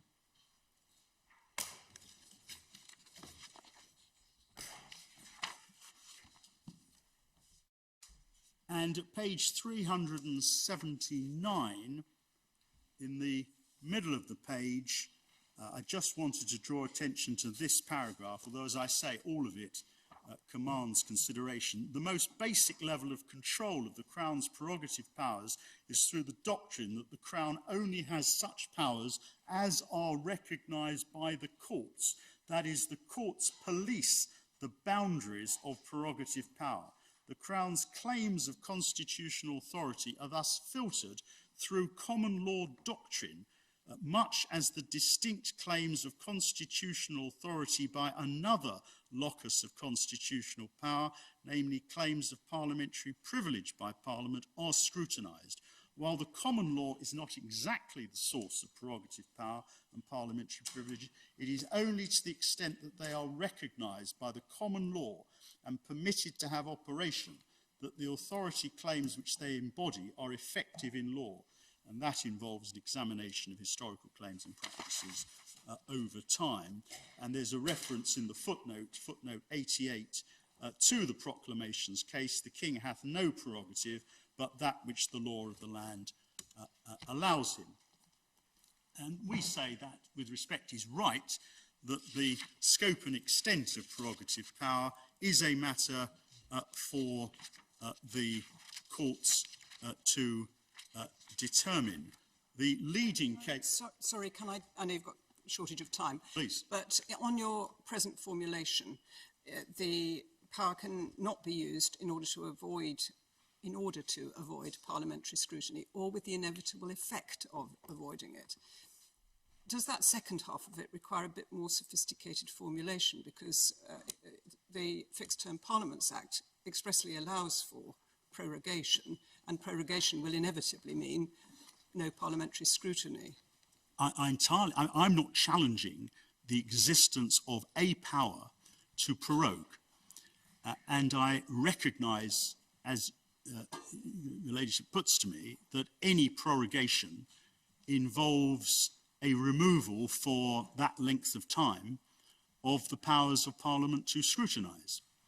But given the junior role of the executive, our case is that it is implicit in the power to prorogue that it will not be used in such a way as to remove parliamentary scrutiny other than so far as is reasonably necessary to accomplish a legitimate objective.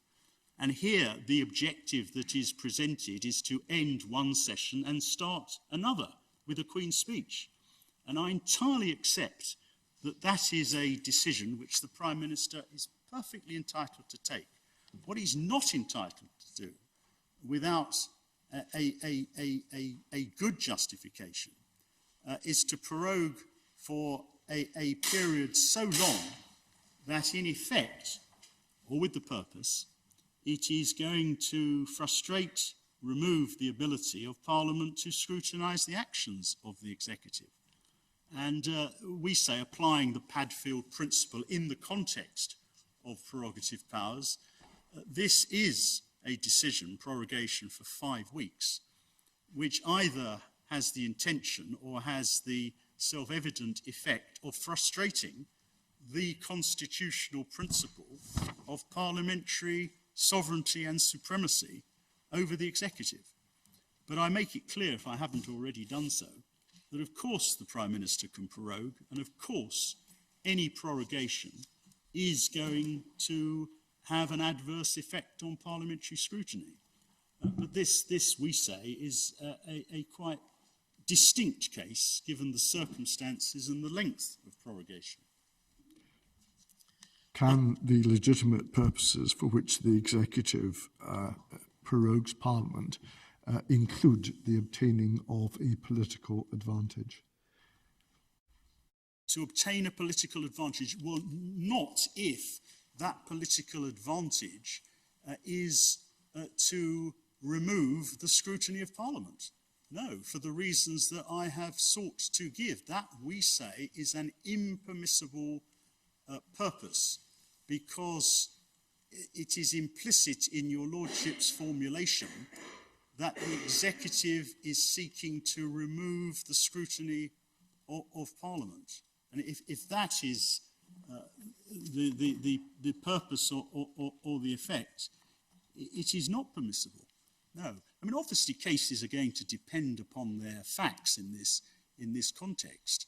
And one needs to look very carefully at the circumstances of any particular case. In the Cherry case, reading their written cases, it seemed to be accepted by both sides that the obtaining of a political advantage could, in certain circumstances, be a legitimate measure taken by the executive.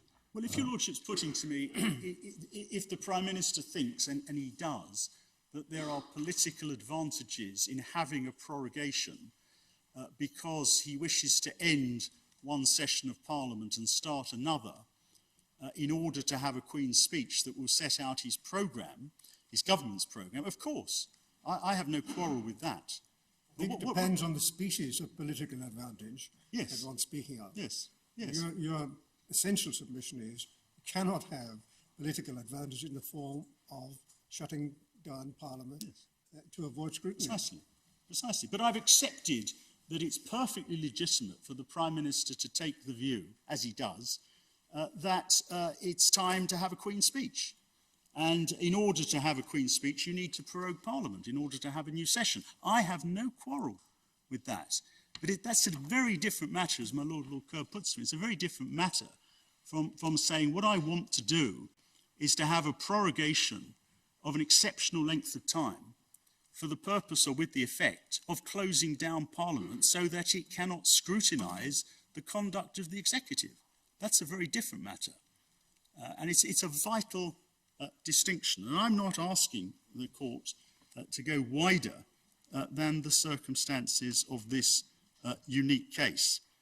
The authorities, my Lord Carmouth rightly says I need to address the authorities. The leading authority is volume 4, tab 47. That's the Shergill authority, Shergill and Caira. Volume 4 of the Miller authority at tab number 47.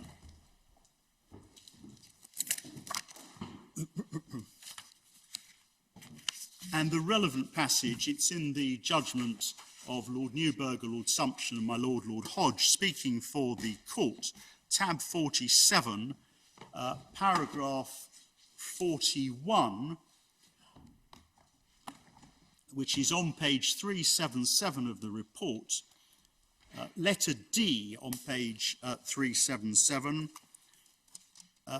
non-justiciability refers to a case where an issue is said to be inherently unsuitable for judicial determination by reason only of its subject matter. And the court said that such cases generally fall into one of two categories. The first comprises cases where the issue in question is beyond the constitutional competence assigned to the courts under our conception of the separation of powers.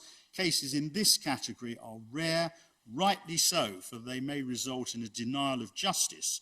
Paradigm cases are non-justiciability of certain transactions of foreign states and of proceedings in Parliament. The first is based in part on the constitutional limits of the court's competence as against that of the executive in matters directly affecting the UK's relations to foreign states, and Boots Gas is mentioned. The second is based on the constitutional limits of the court's competence as against that of Parliament.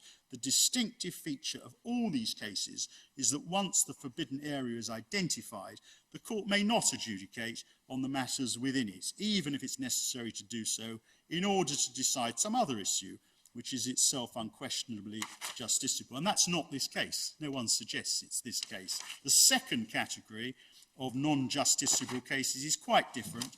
It comprises claims or defences which are based neither on private legal rights or obligations nor on reviewable matters of public law. And examples are given: domestic disputes, transactions not intended to affect legal relations, issues of international law, which engage no private right of the claimant or reviewable question of public law. Some issues might well be non-justiciable in this sense if the courts were asked to decide them in the abstract, but they must nevertheless be resolved if their resolution is necessary in order to decide some other issue which is in itself justiciable. Best known examples are in the domain of public law, and then the examples are given of some of the leading cases. And we have no quarrel, of course, with any of that. Our point is that the present case does involve a question of public law, which it is with respect for the court to determine. Is the exercise of this prerogative power in the circumstances of this case within or without the legitimate legal purposes for which that power may be exercised? And the answer is either yes or it is no. But it is an issue of law. And the rule of law, in my respectful submission, demands that the court answers it and not say it's not for us, it's to be left. It's for the discretion of the minister. The minister cannot, in my submission, have a discretion. The Prime Minister cannot have a discretion as to the breadth of the powers that he, the Prime Minister, enjoys. Many cases have been cited by the Divisional Court and by my friends in their written case. Can I say something about them briefly? The first is A against the Secretary of State, which is in Authorities Volume 1, tab number 5, and the court will recall that this, tab number 1, Authorities Volume 1, tab number 1, A and the Secretary of State. This was the case about the detention of foreign nationals without trial when they were suspected of involvement in terrorism after 9/11. A highly political context. Our submission being the political context in which an issue of law arises does not remove of itself the jurisdiction of the court. Miller, number 1, arose in 2016 in a highly political context, but the court nevertheless accepted that the issues were justiciable. In A... There wasn't any dispute about it. There wasn't. No, there wasn't. Absolutely not. In A, my friends have relied on paragraph 29 of the speech of Lord Bingham, which is at page 102.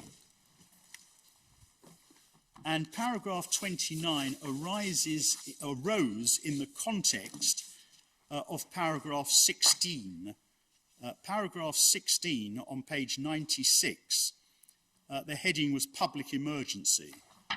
And the claimants in that case were contending that detention without trial was unlawful because, contrary to Article 15 of the European Convention, there was not a public emergency threatening the life of the nation. That's the context in which Lord Bingham made the observations at paragraph 29. At letter E, Lord Bingham said, the more purely, this is page 102, the more purely political in a broad or narrow sense a question is, the more appropriate it will be for political resolution. The less likely it is to be an appropriate matter for judicial decision. The smaller, therefore, will be the potential role of the court. It's the function of political and not judicial bodies to resolve political questions. Conversely, the greater the legal content of any issue, the greater the potential role of the court, because under our constitution, and subject to the sovereign power of Parliament, it is the function of the courts to resolve legal questions. And his lordship said that the question seemed to his lordship to be very much at the political end, but nevertheless, his lordship did not rule that the issue was non-justiciable. His lordship resolved the issue in favour of the government. It's not a case about non-justiciability. It's a case about discretion and a case about margin of discretion. Indeed, to the contrary, the majority of their lordship's house, including Lord Bingham, ruled that the impugned legislation was a breach of the Human Rights Convention. Not merely was there justiciability, there was unlawful decision because a distinction was drawn between foreign nationals and citizens of this country. And at page 110, paragraph 42, at letter F to G, Lord Bingham was very critical of the submissions of the then Attorney General, who had suggested that the issues were not for judges to determine. I suppose it's also worth bearing in mind that Lord Hoffman actually did decide.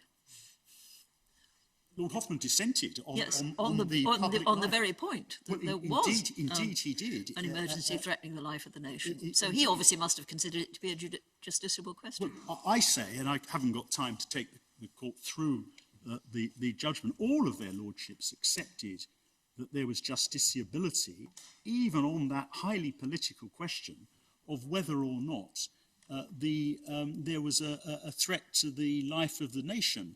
8 of them held that there was no breach on the merits of the provision of the European Convention, Article 15. Lord Hoffman, as my lady the President reminds me, dissented justiciability and a breach, as to whether the distinction between foreign nationals and domestic nationals could be challenged. All of their lordships accepted and ladyships accepted justiciability. Lord Walker dissented on the merits, and 8 members of the appellate committee held that there was a breach of the European Convention. The case does not assist, my friends. Gibson and Lord Advocate is the second case. It's volume 1 of the authorities. It's tab number 12.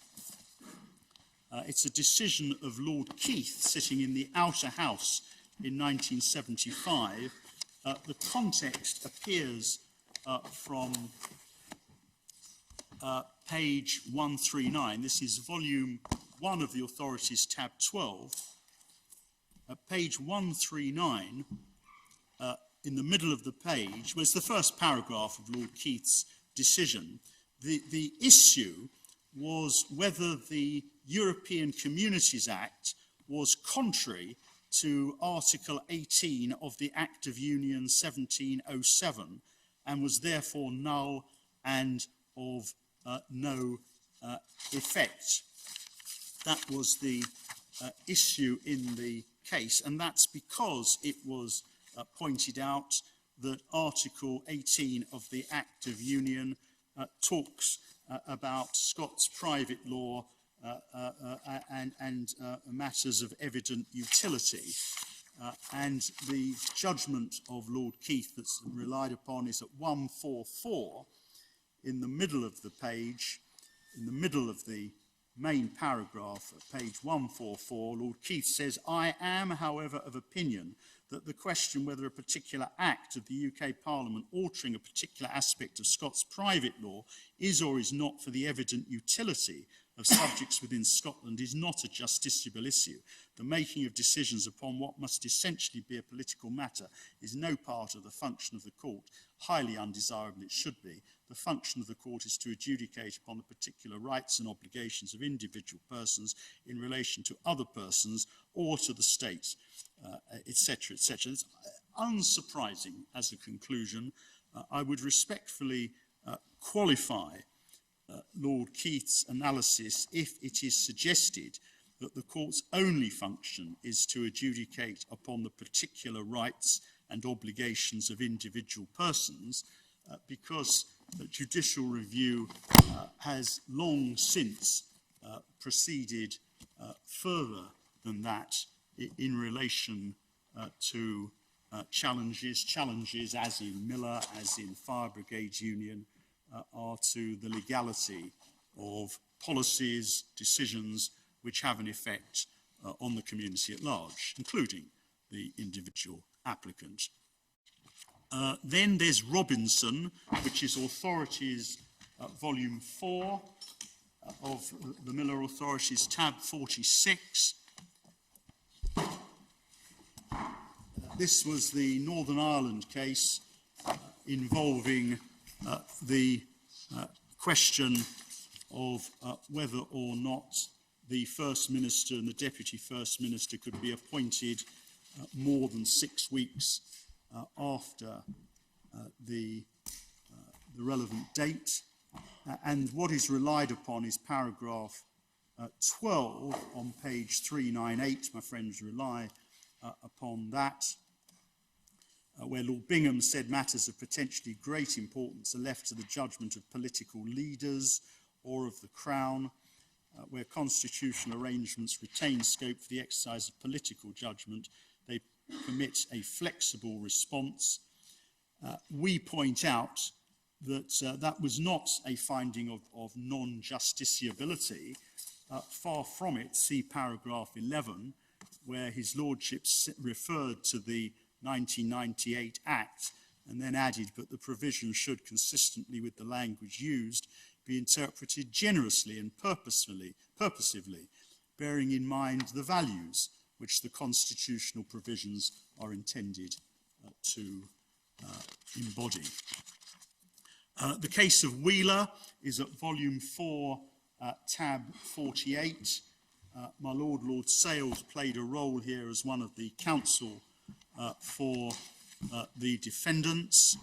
The context, and I don't have time to go into this in detail, the context is at paragraphs 25 and 26 that Mr. Wheeler was complaining that there'd been a promise to have a referendum in relation to constitutional treaties, and he said that should apply to the Lisbon Treaty, and entirely understandably, the court was unimpressed with the suggestion that it could rule that there had been a breach of a legitimate expectation in this in that context. What was legitimate?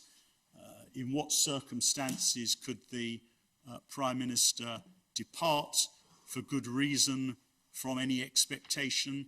Standard questions in legitimate expectation law simply could not be applied in that context. Similarly, the case of Maclean, Authorities Volume 1, tab 16, a judgment of my Lord Sales. Again, can I just summarise? The claimant sought permission to bring a judicial review of the confidence and supply agreement between the Conservative Party and the Democratic Unionist Party, which the court will recall enabled the Prime Minister to form a government after the 2017 general election.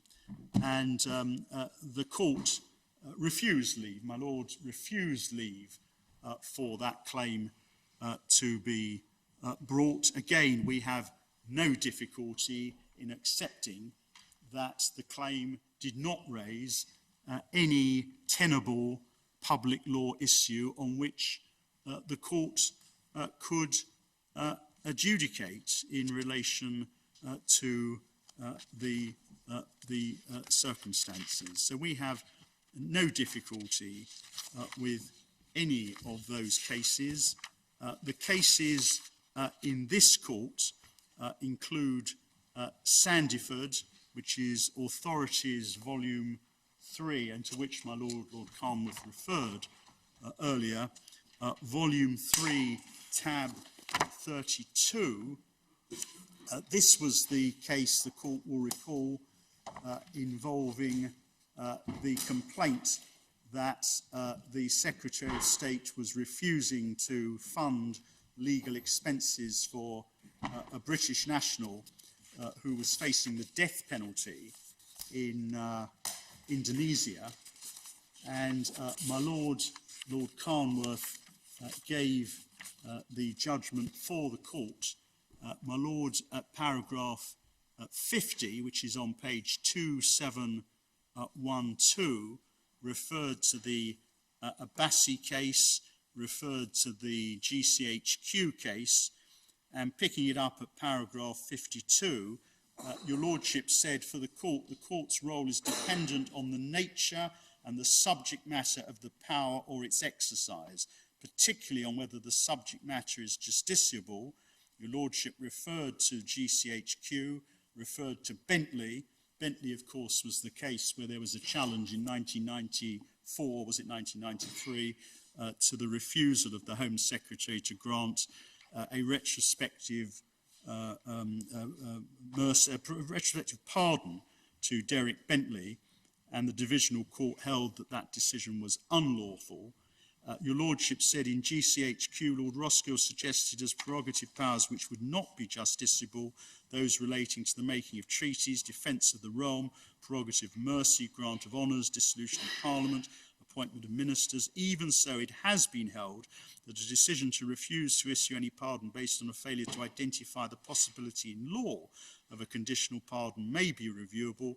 It's been held that a decision to refuse to issue a passport is reviewable. In the present case, there's been no dispute the Secretary of State, in accordance with his published policies and established practice, has some responsibility for British citizens facing capital charges abroad, nor that his exercise of the responsibility is subject to review by the courts in accordance with the principles outlined in Abbasi. It's common ground. He has a wide discretion in the formulation and application of that policy.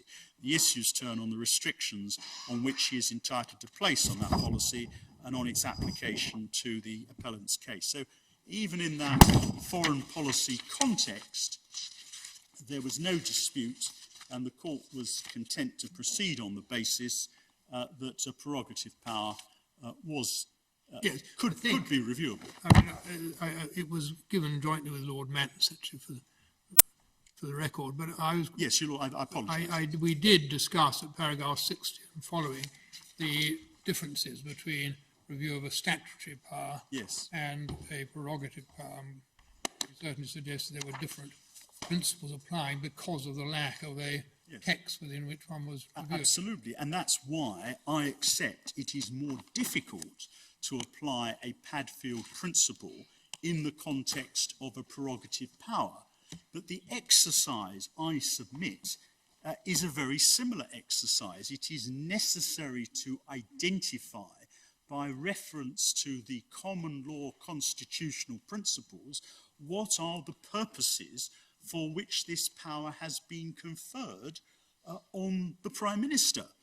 And in this case, the present cases, I say there is a very clear constitutional law principle which vitally informs the exercise that the court is being invited to carry out, which is to identify whether this exercise of the power frustrates the purposes for which the power has been conferred. Other cases will raise their own problems, and we're only concerned, obviously, with the circumstances of this case. But I recognise the difficulty. I say the same principles must apply. And just as Lord Reid in Padfield said he's not deterred by the absence of clear authority, I say the same applies here. I invite the court to look at principles. Two other points very, very briefly. First, I say the court is not assisted by the power of prerogative power in relation to dissolution. First, because it no longer exists, it's been repealed by Section 3 of the Fixed Term Parliaments Act, but also because it was a personal prerogative of the Crown. It was not a matter in respect of which Her Majesty was bound to follow the advice of the Prime Minister. See, and I don't take the court to it, see Authorities Volume 5, Tab 81, Houston's Essays in Constitutional Law, which some of us had not read before this case since university days, but it's at pages 79 to 80.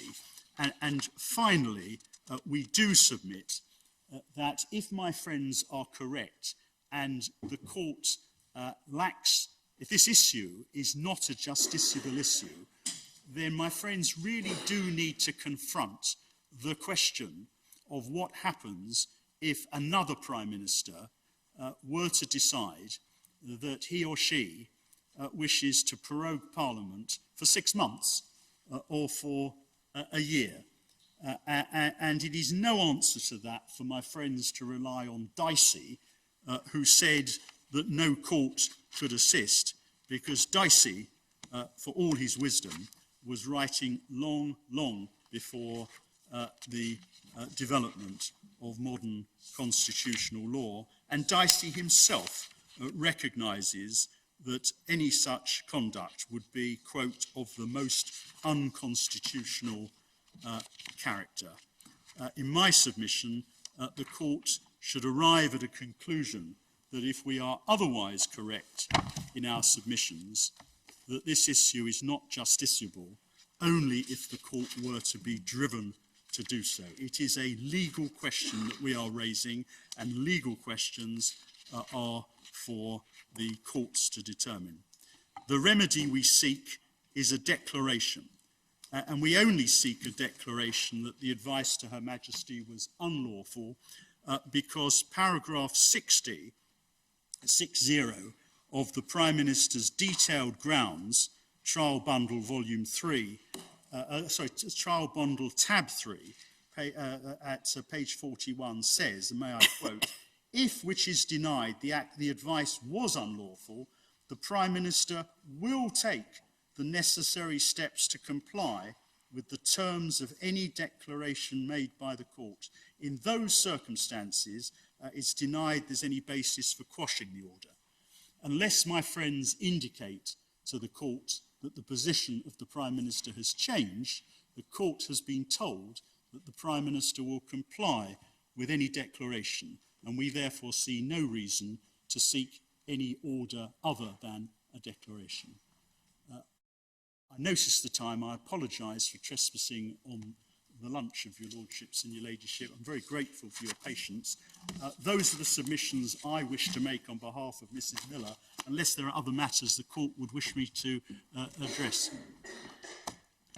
It appears not. Thank you. Thank you very much, my lady. And I'm assuming, I'm afraid, that Mr Hickman was not proposing to follow you.